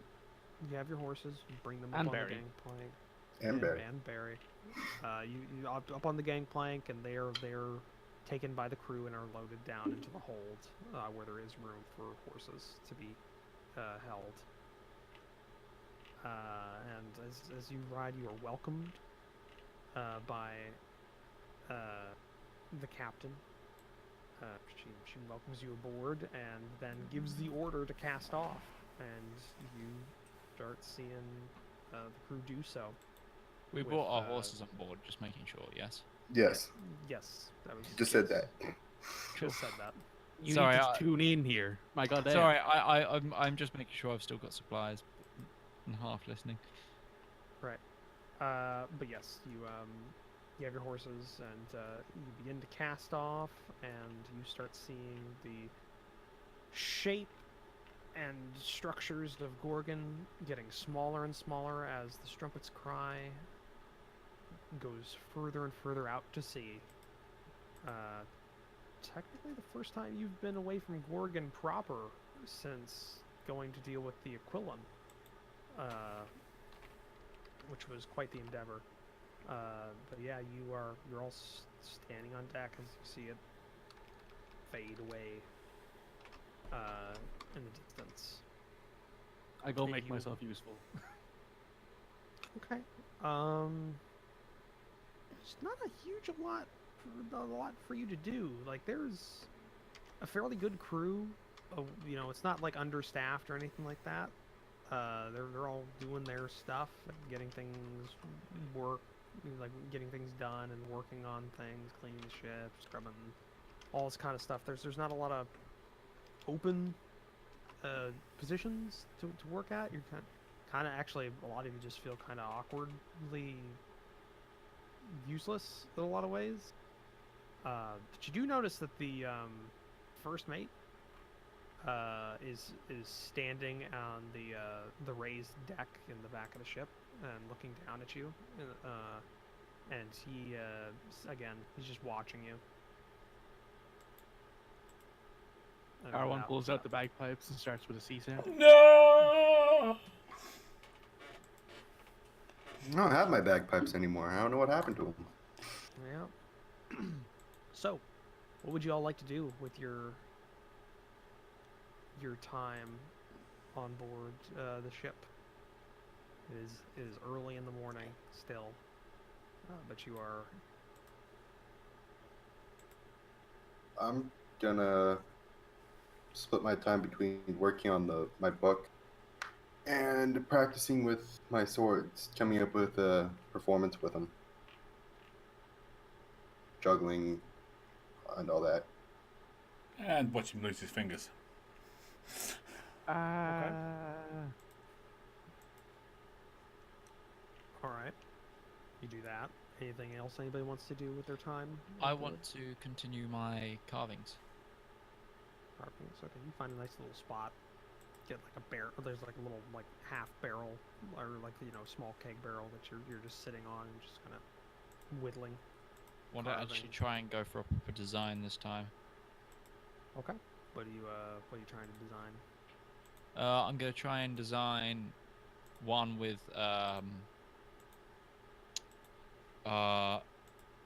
the symbol of Paleron, and then like some flourishing patterns, and then I also want to try and design one of our party defeating the Displacer Beast. I wouldn't be in that one. I don't think. No, I would. No, you wouldn't. Okay, give me a. That was a great episode, though. By the way, It was. Listen to it back. It was pretty good. Give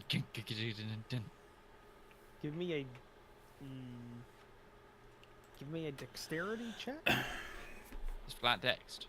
Yeah. Well, it's going to be a multi-part check. Give me a dexterity check, and then give me a. Gonna say an intelligence check to apply the skills that you've learned. Okay. Wouldn't that be wisdom? Would you want me to do a check with the tools? Sure. Or just go ahead. flat? Or is that something? No, I can't actually do that in. Yeah, you can't actually do that. And so just give me a dexterity check.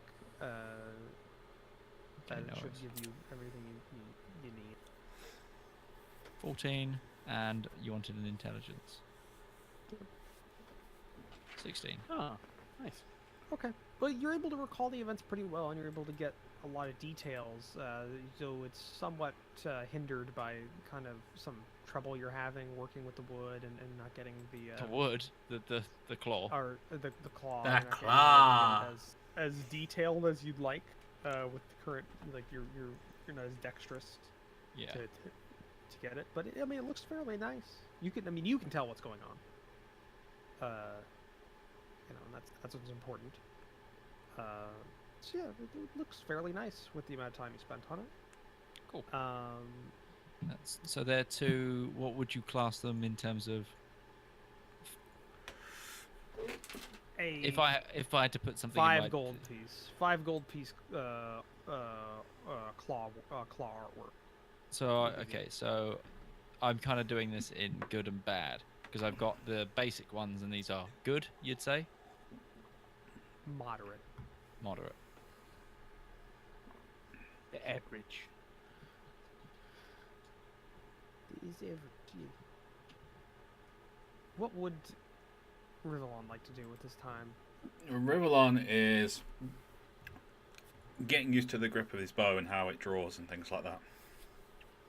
It's a different bow, it's got a different feel to it, it's got to get used to it. Plus the fact he's marvelling at the fact that he's so ultimately aware of everything that's going on around him. Oh yeah, it's weird. Yeah. Yeah. Is it like And Spidey Sesh? sense? Because that's what Red's put down as my name of my bow is now my Spidey bow. Not not exactly. Like it's more like you can get. You ever have that weird thing where you see something out of the corner of your eye and it's like an after image of something, but Yeah. it's not really there? Now imagine that the after image that you're feeling is there, that you're able to feel that like around you. So it's like everything's like peripheral and you can tell where things. So are if at. R1 decides he wants to kind of creep up on me and try and scare me, it's just like, don't even think about it, R1. Yeah, you cannot be surprised. But then again, no, actually, the weird thing is that you're also noticing other people feel that because anybody who's with Close any to me. allies who are within 30 feet of you feel the same way. So a lot of you have also felt this as you know the last couple hours. It's my fault. just Sorry. randomly, It's in cool. fleeting ways. And Sesh, what did you plan to do with your time? She's going to pull like a piece of stone, like about the size of my cell phone. So it's, you know, about what, 6 inches tall, 2.5, 3 inches wide, and Yeah. she will draw a well, she will etch in a portrait of the first mate, who's probably still standing on the rigging, not the rigging, sorry, the raised deck, just watching everyone. Hey, he's keeping an eye out, watching, like swaying with the ship, like it's in second nature. He's keeping Yeah. a special eye on U6 or Five. U5. Yeah. Yeah, she will like etch, I guess, a portrait of him into the piece of stone. Okay. Give me a I have proficiency with Mason's tools, so okay. Give me a dexterity check with and then add your proficiency bonus to it. Whatever that may be. So that would be. Okay. To roll a non-skill thing, I put 3 in the bottom left-hand corner and just click it right. That's how you roll it. Or you just Yeah. drag the d20 off. Well, you would put the modifier in there, and then you put the Drop the the d20. Yeah. dice. Yeah. Oh, not bad. Not bad. It looks okay. It's not the worst you've ever seen. It's not the best, but it's fairly good. I got like It's the add- top. add Are notch you a- bonuses. Are you a Well, flat zero on deck? Thankfully. I think. No, sorry, that should be a 15. Yeah, I was gonna say you're a -1. That's going Okay, to suck. well, it's a little less good, but it's still passable. Sorry it's to ruin it average. for you. It's mediocre. Yeah, It's not the worst still- drawing she's ever seen in her life, which is Yeah. something. But yeah, you all spend this time. You spend the better part of the day working on your various tasks and doing your various things. At around once it starts getting towards night, or not night, but like the sun is starting to set or get low in the ground or low in the horizon. Give me a perception check.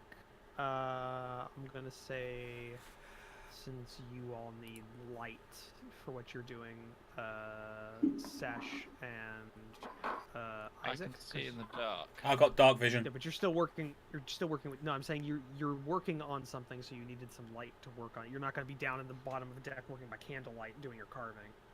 Yeah. When you have sunlight, so you're on deck, whereas the other individuals were probably not on deck while they were doing their practicing and stuff like that. They're probably in their cabin. Would it be wise to throw swords around inside a bit? I mean, you Is won't it- lose is them there- overboard. Yeah, you won't lose them overboard, but would it be advisable to do it in around rope rigging? Oh, true. Good. Okay. Yeah. No. Yeah. There was So- half the rigging, the entire ship falls over. Everyone dies. It's great. So I will say Isaac and Sesh, give me a perception check. Nice. Very nice. Okay. Nice. Skills, perception. Nice. 17. So we have a Hey, nice. 17 and a 23. Wow, you are That's- very proficient in perception. Hey, I have a Sesh. 19 wisdom and I'm proficient in the skill. So Yeah, my goodness, crumbs. Jesus Christ. Okay. So yeah, you see the shit out of this.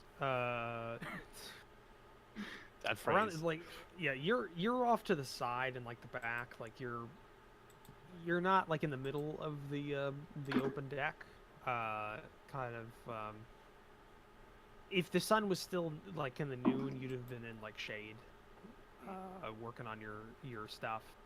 Same with you, Isaac. And you're just kind of both there. But you do see the individual that you'd seen a couple of times, though just passingly.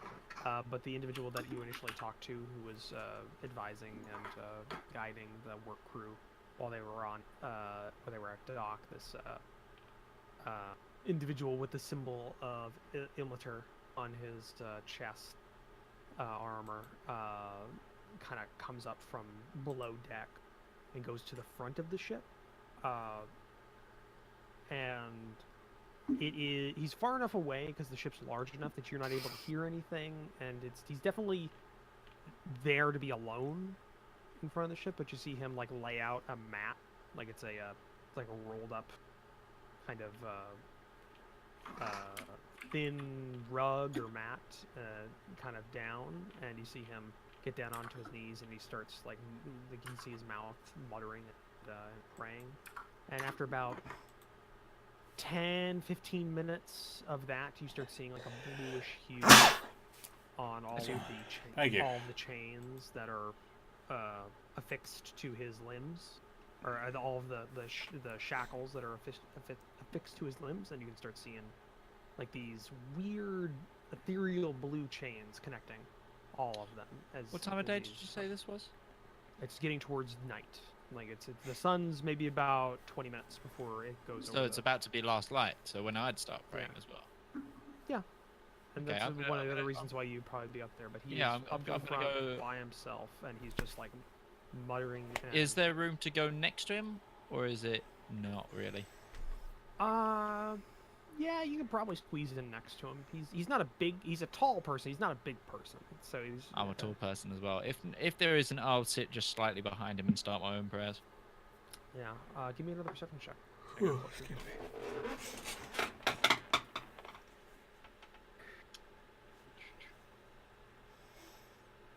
Hey, it's another 17.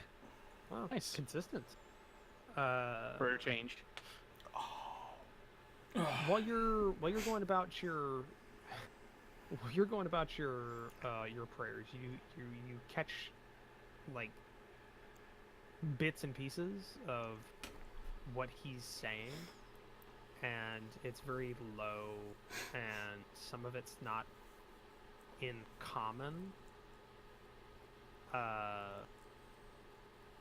but you're catching glimpses of like or bits of like asking for forgiveness, and like bits of what seem like an oath, like he's offering up his soul for that, and it's just like a lot of seems to be like reiterating the oath and that he might have taken, and you're getting the feeling as long as that he also seems to be a redemptor of some sort, and yes, and as he goes along further and further, the chains that were initially like ethereal, ghostly, that were connecting his shackles between his arms, and the shackles on his neck, and the shackle of his neck, and you'll see once on his ankles, all begin to become more solid until after about a half hour of praying, it ceases to be, like the light flicks out, and then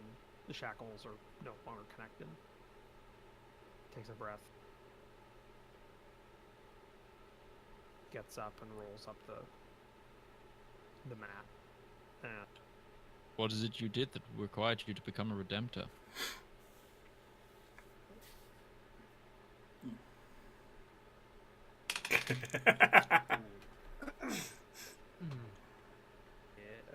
Yeah, Mr. Tall Man, who he's only met twice. Yeah, Mr. Tall Man with the big old symbol of Palor on your chest or some bitch. And your non-pupiled eyes. He was only met twice, essentially going up to an inmate inside of death row, just going like, "So, what'd you do?"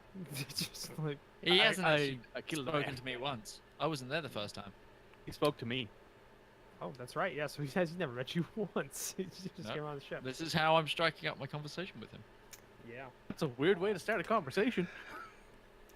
Not, hey, how you doing? Ah, interesting change. Yeah. Are you a redemptor? What did you do? No, nothing like that. No, just so what did you do to be here? You scum. Scum. Criminal scum. As he finishes rolling up the rug, or the mat that he was kneeling on.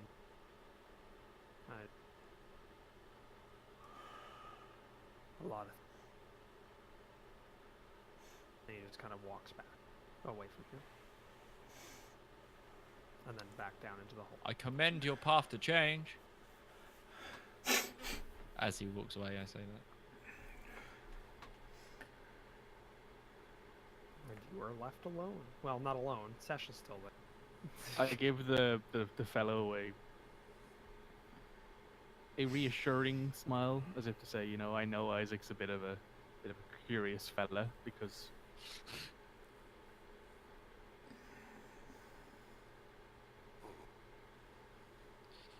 But yeah. I go to Sesh. Do you not think it curious that we have a Redemptor on board when we're visiting the tomb of a Redemptor, or a known Redemptor? she kind of shrugs. I don't know. By the way, Sesh, what that means. you've never heard of a Redemptor before Yes. today. She literally just says, I have no idea what, you know, the context. I have no idea what any of that context is about because, you know, unlike you, I came from the Grey Wastes. Okay, I you will know. explain. 6 hours later. No, I'll give you a brief. Redemptors are people who have been sworn to take an oath in order to change their lives after committing a lot of wrongs, in order to cleanse their soul by... Like the captain mentioned when talking about the Hell on the Pious. Exactly the same. It's the same religious group as well. That's why I was straightforward with him. I was thinking that maybe, as part of his path to redemption, he'd be a bit more open, shall we say. But he was guarded, and it does add to my Maybe some suspicion. people just, you know, maybe he just didn't think, you know, people want to find their own redemption in their own ways. Maybe he thinks this is one of his, you know, ways to find his. I don't know. I don't understand what he did or what. That's why I tried to find out. I thought he would be a bit more forward with it. I don't know, I'm just... It's too coincidental. No such thing as coincidence.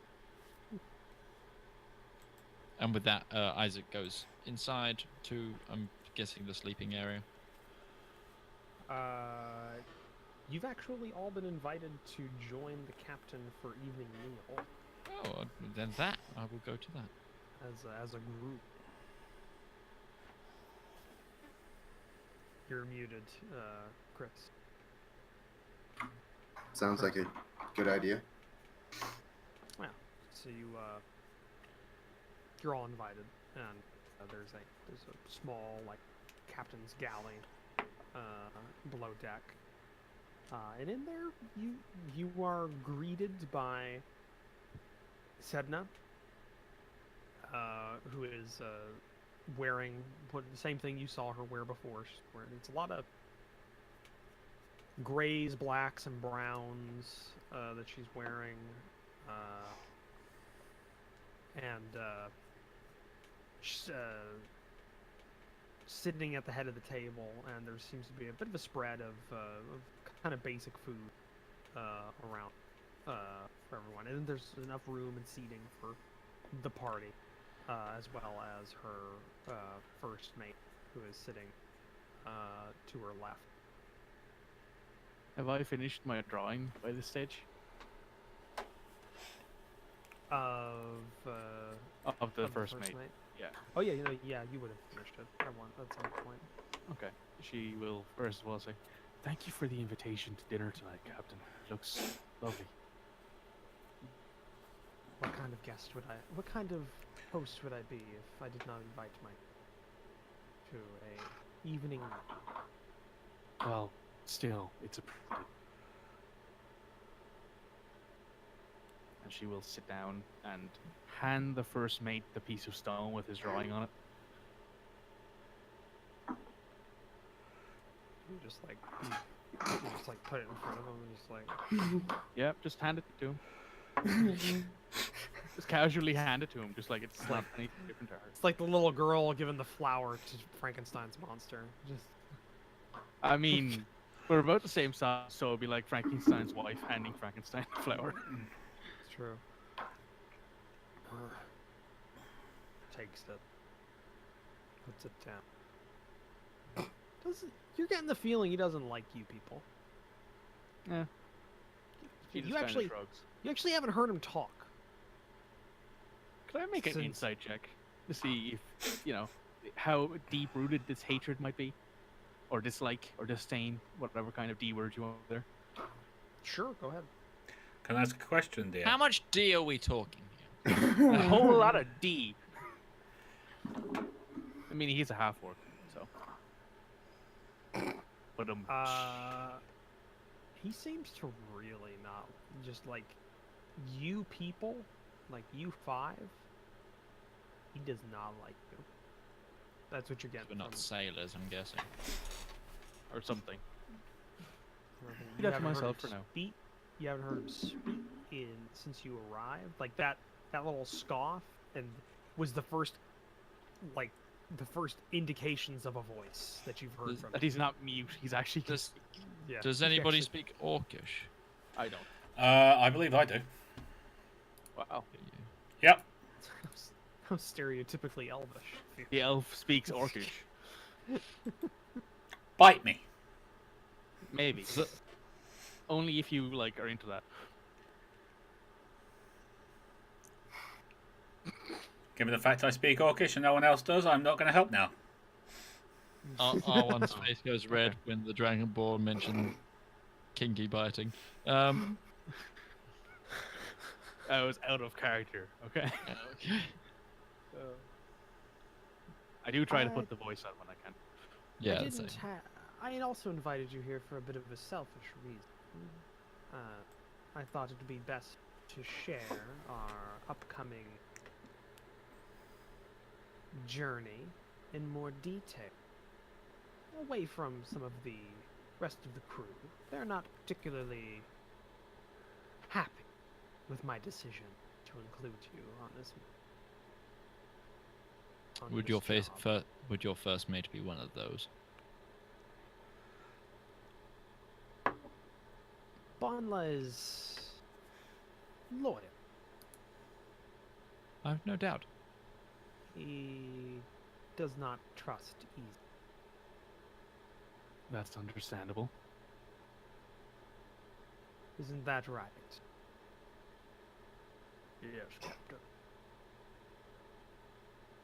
That's the first time you've heard him see anything.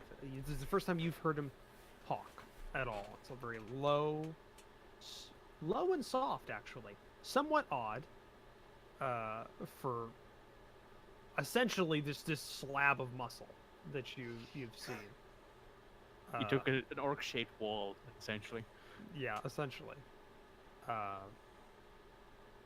Either way, I wanted to make sure that you were well versed in what we're going to be doing and some of the things that we may encounter.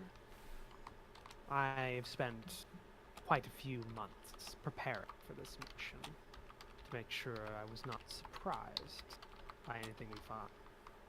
And that includes finding this. And she kind of reaches around behind the chair that she's sitting on and brings out, and there's this parchment roll that she rolls out onto the table in an empty spot on the spread, and it seems to be an illustrated map that has been drawn. And it's hold on. Since Isaac is a cartographer, right? You have proficiency in cartographer's tools? Yes. Would you know how good that map actually is? Like how well drawn When I it is? finally get a look at it, yeah. There should be a map now available. It's loading. It's loading. It's loading. Okay. It's loading. It's loading. It's loading. It's loading Mario. Are you gloating, rival, that you No. can speak in a language that we can't? I was making sure it actually worked. Oh. Oh, that's good. Yeah, because you have to spell it properly, right? That's how it works in standard ignorance. Yeah, I made sure that happens. I went through all the sheets to make sure that it worked, because they are very specific on the spelling.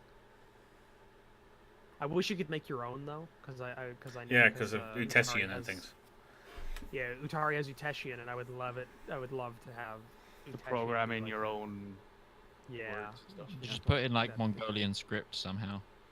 Yeah, that'd be great. The other Even thing I just would the love is that they alphabet, have just- there's like a calendar function in this system, but it's not customizable. So I wish I could import my calendar, so that we could actually have an internal calendar, but that didn't work. The map Hey, it it's should be something there. for Oh, it's coming. Here we go. so- Stuff Oh, to there put we go. forward for the dev team in the future. Yep, there you go. It's a pretty interesting looking island. What is it The called? Jade The Isle? Jade. Why is it called the Jade Isle? Do you actually ask that? Yes. It's green as jade, covered in forests. I'm from an island like that. It's not jungly because it's in the Bay of Gold, so it's actually very temperate. But it's very deep green. It's known for its very deep green forests and everything is very green and overgrown. And even the bay that the one settlement that used to be on here had like a green tint. So it just became known as the Jade Isles. There was the Jade Forest that covered the whole thing. But on this map, you see some notarized directions that are kind of scrawled on here by like a red ink that kind of gives you a general direction and knowledge. We should be able to anchor off of the old settlement and move through there. We have a somewhat easy path to go along a footpath to a lone willow, and from there we should be able to continue to the foothills on the interior. And I've been told that there is a rock formation called the Tiger's Fang. Inside of those fangs is Pelon's tomb. No, it's a good thing we have people here who are very good at tracking and foraging. Shouldn't have much trouble getting there physically. Problem is the rumor. On the island, when the company scoured it of all civilization after the purge of the pirates, they say that a Morden priest was paid off to curse the land south. But one person still lived on the island when that occurred. And they say he still lives there today. 25 years later. Indeed. This is getting more and more interesting. It's not too unusual. No, the rumors state he's not truly a man anymore. He's a man bear pig. I'm being super serial, guys. Okay. Whether or Where not will... he's real is another question. Say he's gray and sunken with unhuman-like eyes, and that he'll eat any flesh it comes across. Superstitions by the fishermen, I assume. Could I make a religion check to see if that sounds like a ghoul? Sure, go ahead. Map is in the way, no. PCs, here we go. Somewhere now, maybe. I actually can't see because the map is entirely in the way. Let me see if I can't drag it out. There we go. I mean, you could just press the arrows in the top right-hand corner to expand it to the. I ask, do we know how accurate these map measurements are? I'd assume not too accurate. We'll have to use some creativity in finding the exact location. It could be a ghoul. It's very broad. It's very broad. Broad is because a ghoul is usually undead of some sort. Like it's usually necromantic magic has been imbued, very specific type. But there's no mention of it being undead. The rumors sound somewhat similar to a ghoul. They tend to eat any flesh they can get their hands on. They tend to have sunken features, but it's not quite accurate. But then again, it's all rumors. Sure. So. I'm sure we'll find out sooner or later, though I doubt it's real. Always People have been worst. avoiding this island for decades now after what happened. I'm sure it's just superstition at this point. But I thought you should be prepared, just in case. We have several weapons. We are prepared. Good to Will know. it just be us going ashore? I will be accompanying you along with Bonla here. We'll also have a small contingent of the crew, one or two, just to help carry some of the items we'll possibly require for our journey. Red shirts. They actually wear red shirts. We're hoping to find some sort of clues in the old settlement to the actual location, as this tomb would have had to have been made after the scouring of the island, so they would have had to stay somewhere during the building of it.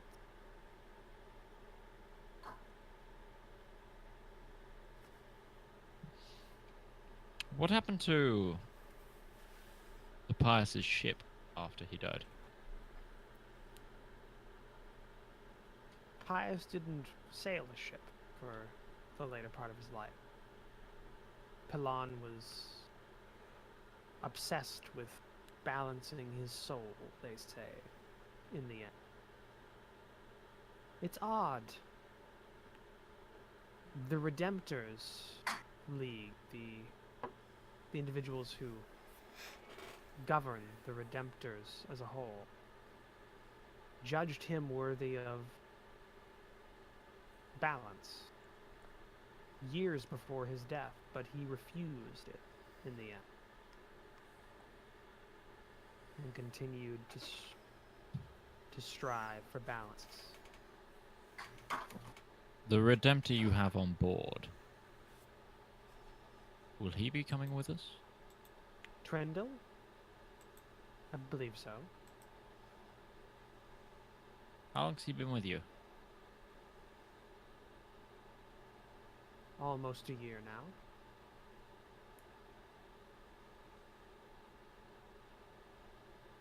We picked him up at Zeral.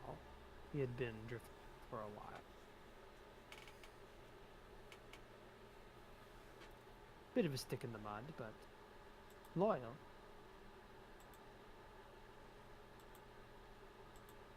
Interesting fellow, him. Indeed. Most Redemptors are. Never met one before. Interesting stories, if they'll tell you them. Little smirk. He's not the first Redemptor I've dealt with.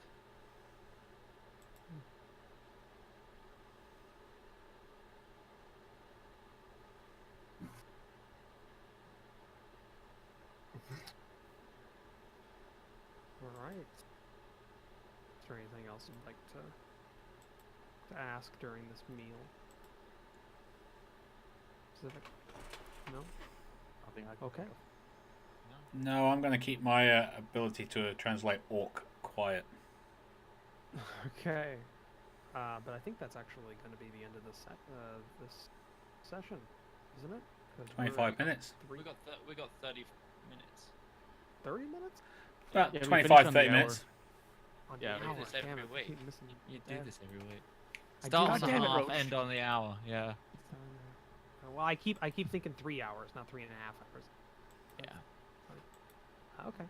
So yeah, you finish off your meal and you go to you have 3 cabins that you're sharing between you 5. So however you want to split that, you can split that. I'm assuming Sesh has her own cabin. And the other 2 Thank are you. split between 2 of them. I'll bunk with Rival. She will. So, yeah. She will actually thank the party for giving her privacy. All right. Yeah.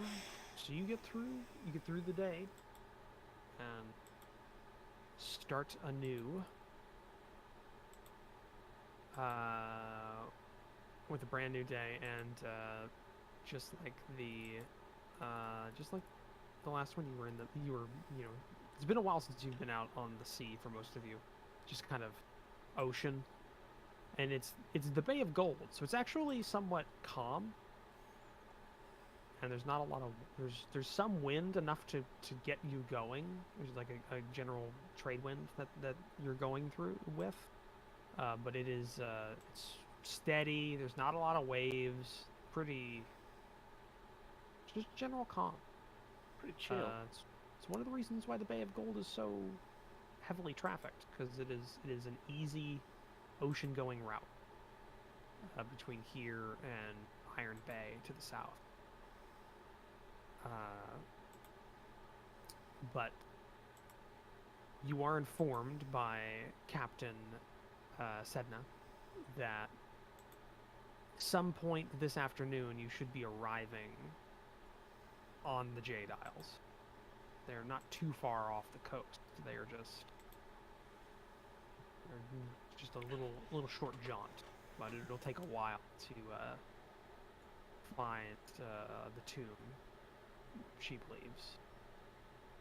So is there anything you'd like to all do during your, I guess, first half of the afternoon before you arrive at the isle? I will produce another piece of stone about the same size, and I will start sketching Sedna this time. Okay. You do so. I'm gonna take the time to attune to my magic item. Okay. You could have done that yesterday as well. During your... Oh, I did the carving yesterday, and I've focused on it. So. Okay, so you go ahead and begin your thing. It's not the best. It's not the best session. Not the best. She will toss it overboard and start again. Goes off into the water. Yeah. What about you, R1? Probably try and work on writing some songs. Okay. So you're just on the deck this time, Yeah. like working in the light. Okay, you do so. And how about you, Rivallon?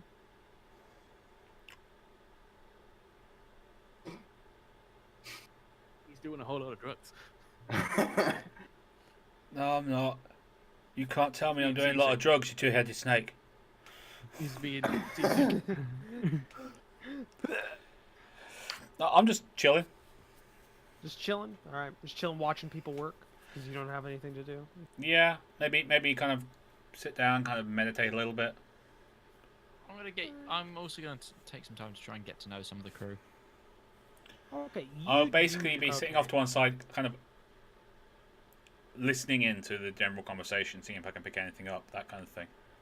Especially if our orc that's friend not too actually hard. says anything, due to the fact it might actually be useful to us. Okay, give me a perception check, Rivallon. I can do that. Are you sure?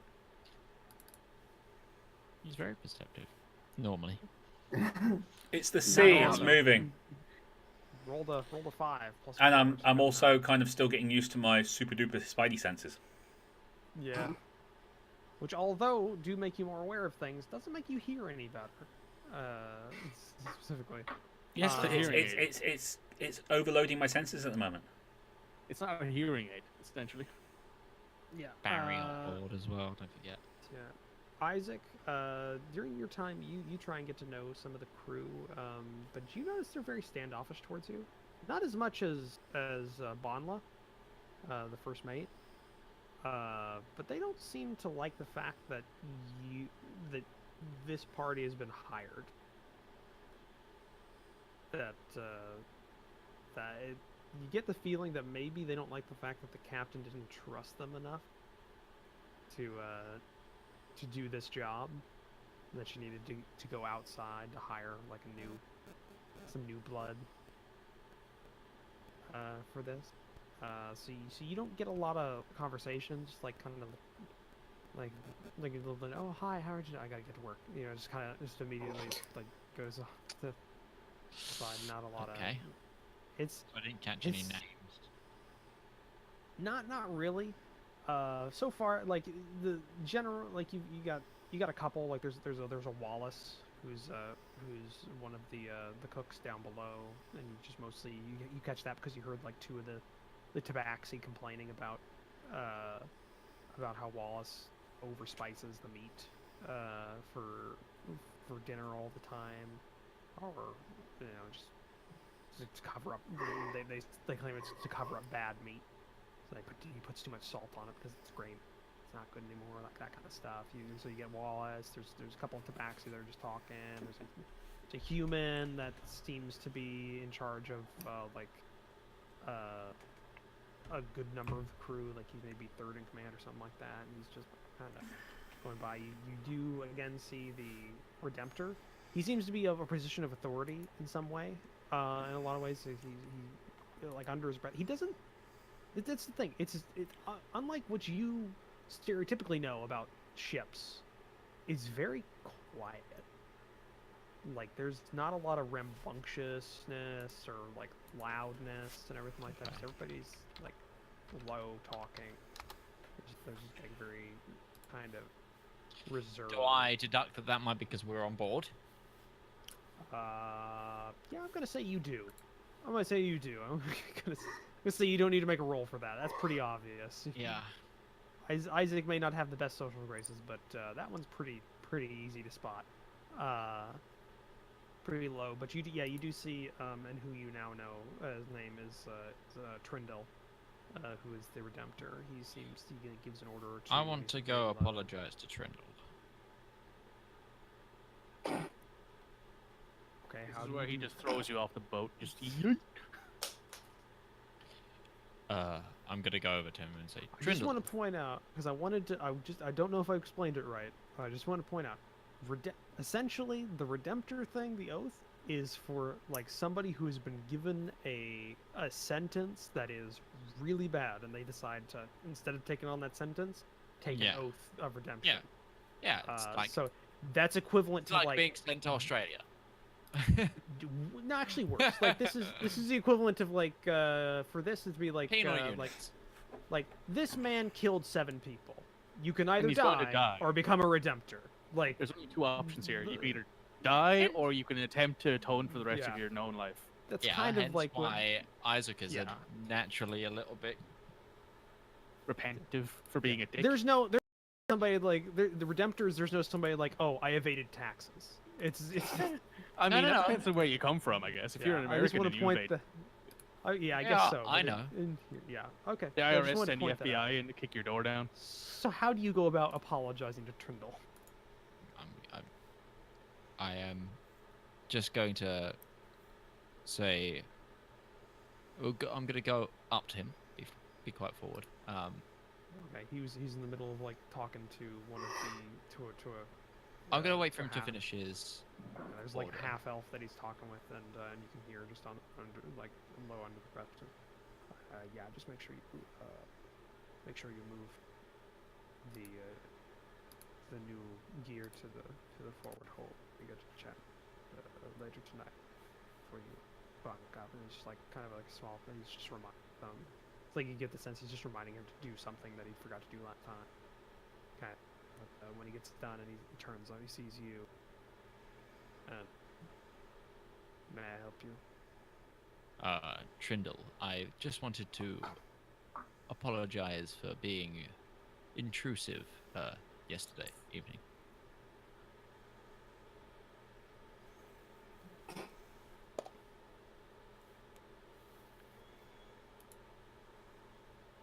And you're not being deceptive or deceitful or anything about that? You're being very forward. That's just plain honesty. Okay. All right.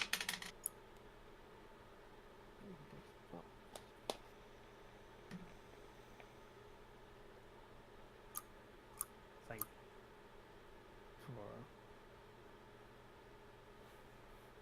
kind of working his job for that. In my faith, they look upon what you're doing as a good thing, and I respect you for what you're doing.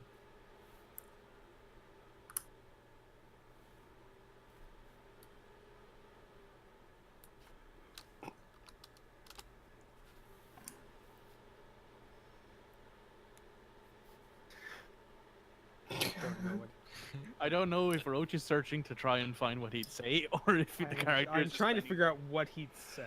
This is not something he usually Deals with, yeah, no. deals with. this goddamn Inquisitor of Palor and his fucking bullshit. Alright. Yeah. Not sure what to say.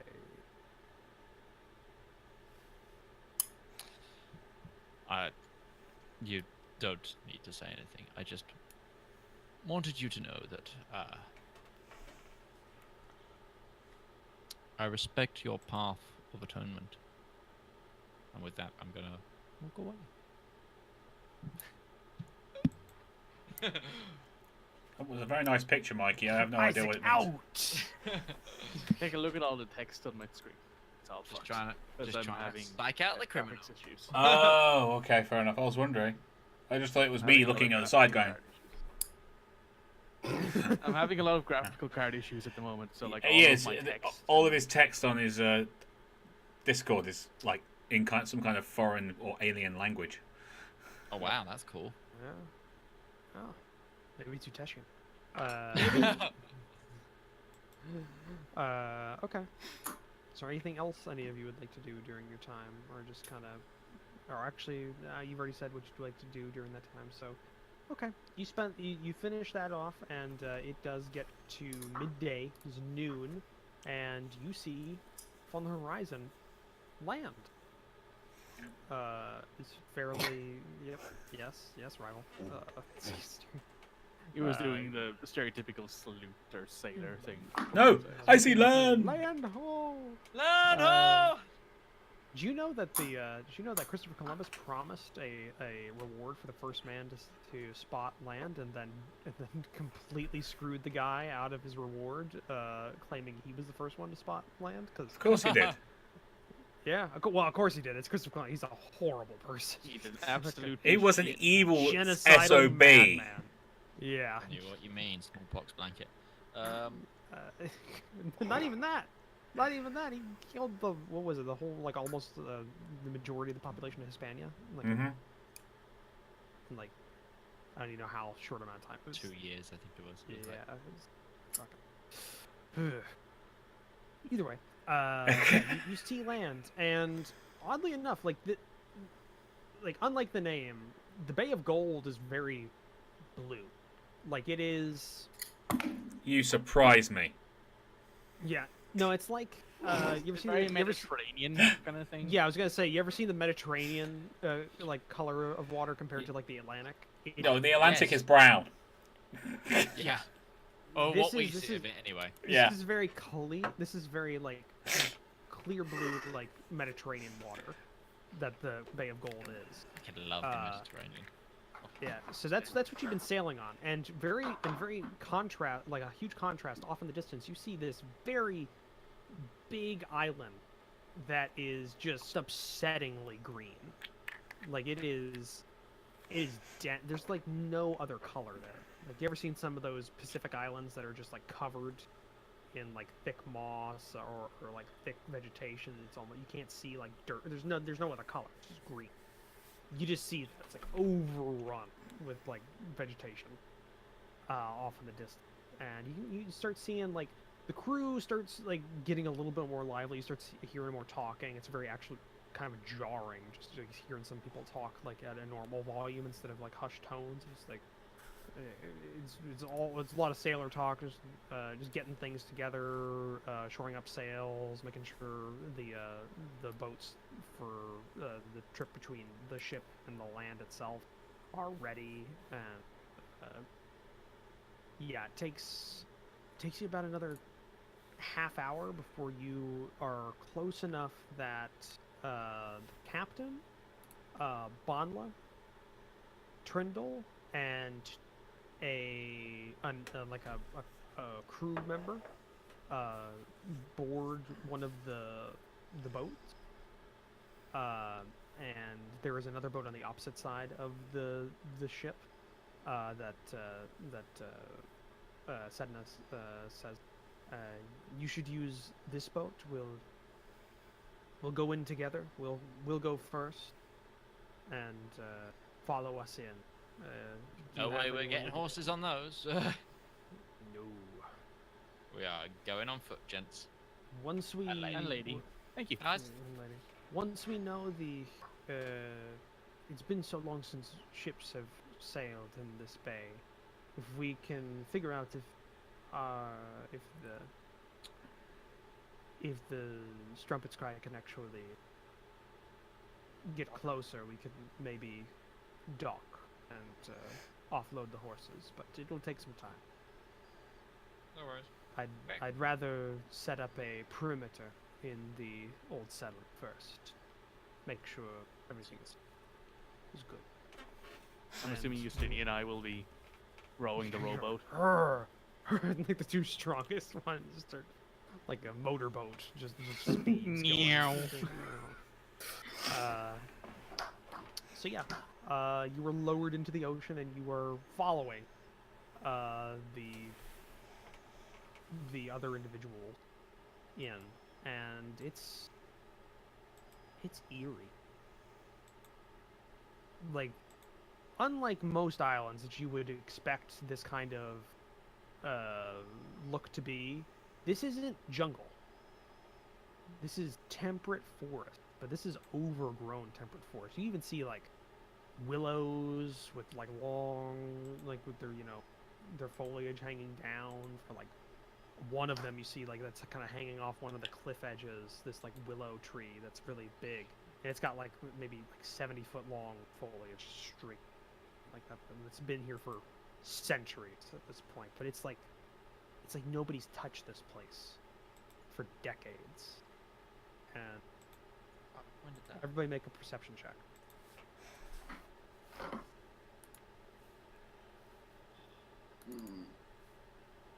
22. 9. Funny thing is, R1, you still rolled a 2 and you got a 9 out of it. That is amazing.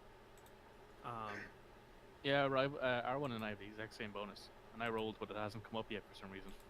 9. It's the total opposite to R1. I rolled Yeah, a 7 that's and got a +2. Yeah. Yeah. Mine has Try not come roll- up yet, so yeah. Try rolling I'll- it again. It said you had to reconnect, so I'm Yeah, assuming there it we go. doesn't go through.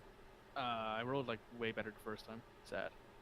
Yeah, well, everybody's exceeded the check actually, because it wasn't a high DC. It sounds the thing is, it's so eerie because there's no sound. There's no animals. There's no birds or anything that you're hearing. Like in a forest this thick, you would think there'd be something in there making a noise. Like a It's fox at least- or something. Or cicadas or something making some noise, but it is eerie quiet. All you hear is the little like lapping of water against the little boats that you're in, and the oars going through.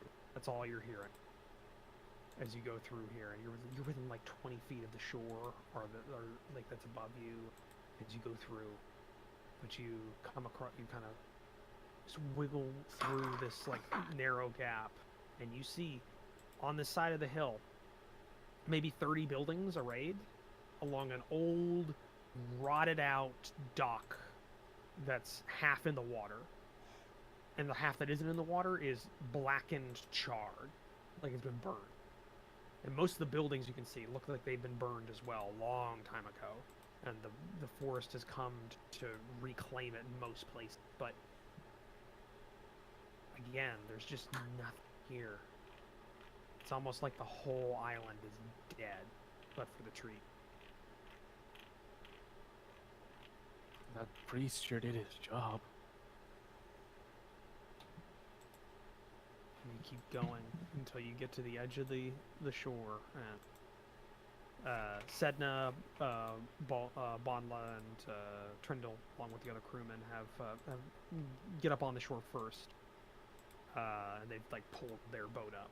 And they're on the shoreline looking across while you do the same. And you're all on the shoreline now. And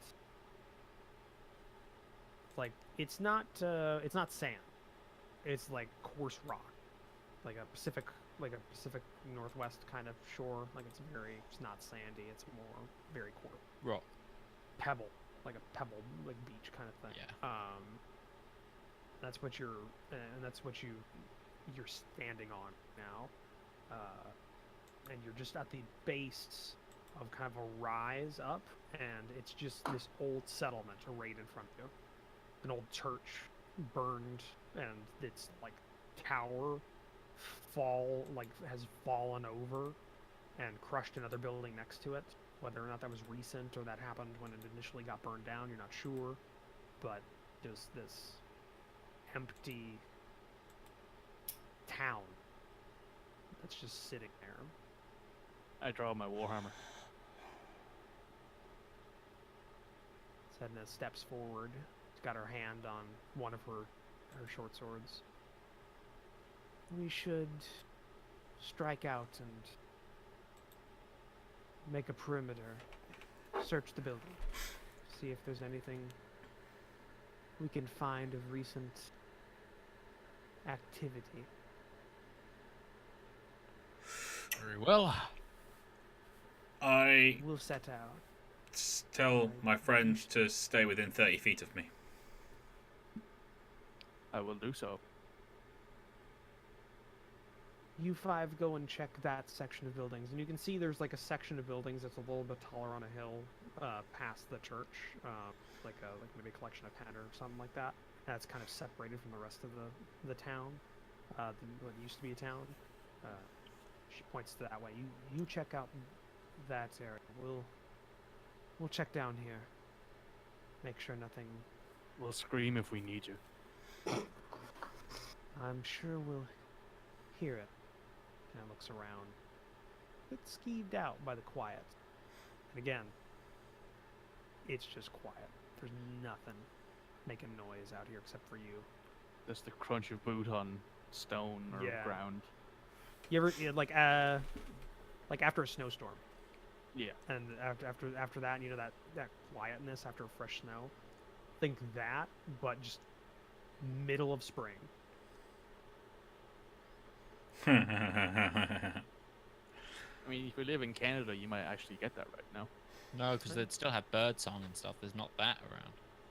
Yeah, there's none of that. You're not hearing any bugs, any animals, any birds.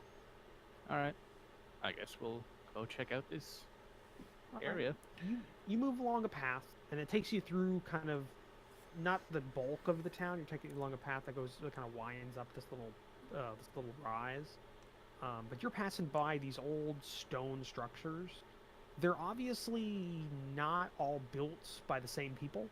As you're passing by, you've got one that's like a dwarvish make, and it's still fairly actually together because it was mostly made of stone, but like the roof's gone, and like the wood furnishing and stuff are burnt. Then you got one that looked to be like human made, with like, and then you got one that has an elvish kind of flair to it. Just kind of like it's a big collection of just a whole bunch of peoples together that made this town as you're passing by. Make another perception check, whoever wants to be on the lookout, I guess. Everyone's gonna be on the lookout with this eeriness. I'm a better investigator than I have perception, so I will. Yeah, like as someone who used to be in a town guard, having my head on the swivel is sort of second nature, I'd imagine. So what? 15, 13, 15? Yeah, did you do anything? Yeah, no. Mikey got a 16. No, he got a You 13. got 13. You got 13. Oh, so His what's the 16 was previous last one then? Oh, okay. That was the Yeah. last one you did, yeah. Okay. Rivallon and Arwan. As you're passing by, you see like what looks to be an old market stall that's been burnt down and kind of and rotted. But you see a sun bleached skeleton, just kind of like it looks like it's just like sitting against a wall. Like you can't tell from here, but like human maybe or somewhere around So there. it just stopped, sat down, and leant against the wall and died. Maybe. It just looks like it's sitting there. It just looks like it died in a sitting position against a wall, and it's just kind of there. And it's weird as well because nothing else around it. the head is still resting on the wall, just like slightly, so it hasn't like fallen down. It's just kind of there. There's not a lot next to it. Like there's like a buildup of some like sediment on like the lower like extremities. It's like it's been there for a while. But the top bit of this is there's nothing on the bones. It's just it's white sun bleached bone. Which make an intelligence check, both of you.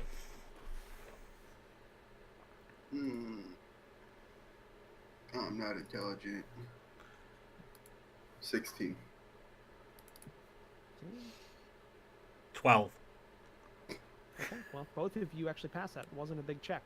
Having something like this occur in like 2 decades, which would be around the time that this was to have occurred, and the way that this is arrayed, that would require some sort of scavenger to have eaten most of the Oh, goody. thing. The problem is that you've heard nothing that could be a scavenger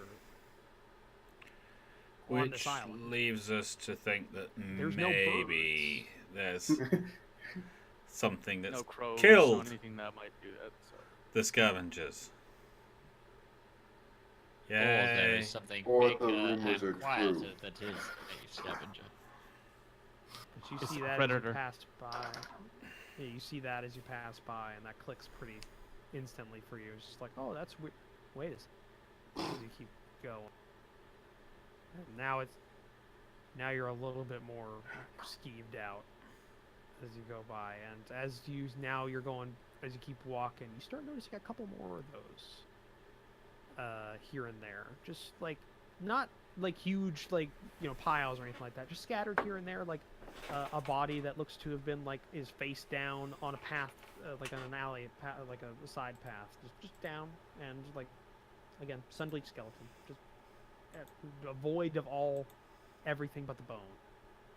Right. You see maybe about 4 or 5 as you're going up to the path that you were originally as you go by. All of them the same, and all in weird, like odd kind of situations as well. Because usually when like a scavenger like starts picking apart at a body or something like that, it disturbs the body. Yep. And kind of like it'll move a little bit, or like an arm will be disconnected from the rest of the body, but all of these are still together, like it's just gone, or like they were painstakingly stripped to not be moved or something. It's Can I really investigate one of weird. these skeletons? Sure. Near where the rise is, you find one that's just off to the side who seems to be like it looks to have been like fallen over a fence at some point. You can see the remnants of what the fence used to be that's rotted down, and so the skeleton's kind of settled onto the ground. But you see one, and it's not too far off the path. Because what I want to check is, do they look like this is where they died, or have they since been moved? Give me an investigation check. Oh, it's a 7. It's a 7. It's hard to tell. Usually that kind of information, it would be much more fresh. This is like 20 years of build up. So, like, usually you can tell within like a day or two because there'd be like signs of blood spatter or disturbances in the natural ground. But this is like settled over 2 decades. Though oddly enough, when you get close to the bones, it's like crisscross patterns all across the bones, like little cuts just all along the bone. Do they look like they've been made by a tool? That would probably require an intelligence check. Try. Okay, I will try an intelligence check. Why not? It's an 8. That's an 8. You can't tell. Could be teeth. Could be tools. That's very. Use a medicine check in substitute for that intelligence. Sure, I'll allow it. Yeah, I openly say that what I'm thinking. Do those marks look like tool implements or teeth? It hasn't rolled yet. Give me a second here. There we go, maybe. Nope. It'll get there eventually. Come on. Come on. We fight some sort of Wendigo. Sometime this week will be nice. Go. I don't know what's going on here. It's not. There we There go. it goes. 24. Now. Nice. 24. Okay, and you're trying to see what did this? Yeah. What is this the cause of death? And well, obviously it's probably the cause of death. But what is it? You can't tell if this was the cause of death because there's no. You can't There's so really many as normally well. tell. It's like you disturb the body. Like you decide you pick up like the femur, and you hold it up and kind of like compare it into the light, and you just see thousands of small scratches and nicks along this bone. And Like maybe something picked it like that. possibly, but this is very regular, almost like a tool did this. The pattern that these nicks make me believe it's a tool. Like somebody intentionally did this. Yep. Which means somebody harvested the meat off these corpses. Which is what I feared. Or something. Something that was once somebody. I fear the rumors Yes. might be true. We should tell the captain. I need you all to make a perception check. I need you all to roll. I need you all to roll. Initiative. 21. Please. 14. Someone I haven't just got seen a my natural blue 20! I haven't seen my blue dice turn up yet. Come on. Natty 20! All right. Oh, I I'll wait, take the I rolled first. two I'll take the first one of that. It's okay. Yeah, it's okay. 9. I'll take the first one of that. So, Rivallon and Isaac both succeeded the DC for this because it was a very high DC. And I'm gonna put this down on this just so you guys can actually see what I'm talking about. Just in terms of the, You loading us a battle map? Oh no. I'm putting it down on the Jade Isles map just Oh. so you can see what this looks like. So Isaac and Rivallon. Rivallon, you kind of get a sense like it's far off, so it's not like you're from your bow. Yeah. It's not close enough for you to like get an immediate thing, but it's like kind of like just edging like on the right at the edge of your awareness. Isaac, you see something off the corner of your eye, and about 90 feet, right on the edge of the forest, on the path that you're walking up, you see a humanoid figure standing in this like damp, shadowy stretch of forest. It stands at about 5 feet tall. Its limbs are a bit too long for its body, and its face is like hauntingly hollow. And you see it like you can just make it out because you rolled so well. Like it's like this is all happening within a couple of seconds, so you're just like not moving. You're both like looking out. and you can see it like turn its head slightly, and you can hear.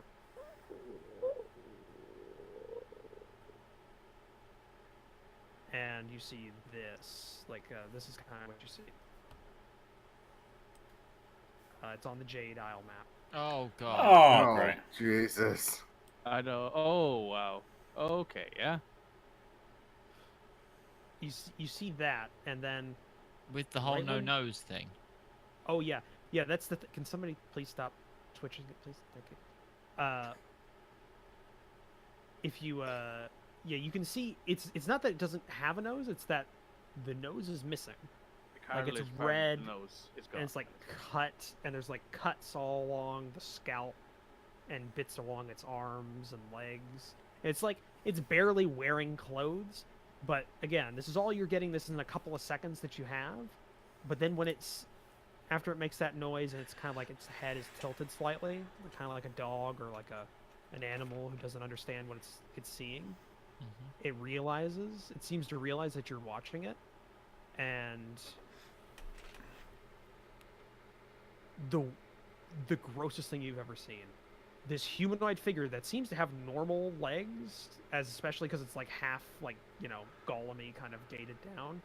It puts its weight forward, and its legs bend the wrong way on its knees, and it starts skittering back into the ground. So it just goes into the ground, like into the forest, just out of sight. Way too quick. We need to find the captain now. I'll take the femur with me. And we're Piece of gonna end bone it there. We're going to end it there. Oh my goodness. Oh, what is that? So, I guess join us next week where we'll have our barbarian back and actually have to fight Wendigo fucking Voldemort. That's what it was. A Wendigo. Wendigo That's what I was thinking too. Wendigo Voldemort here that apparently walks like one of the things from the forest.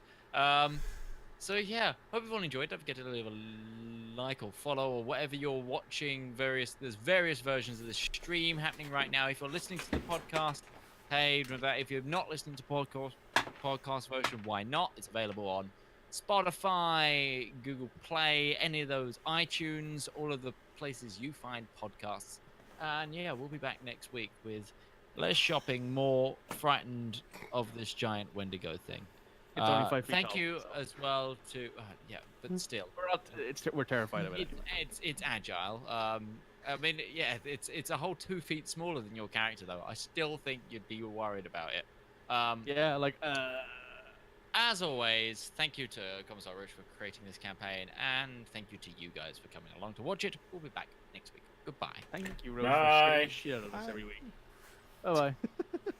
It's. God. Between the spiders and the Wendigos, you really just like fucking with us, don't you?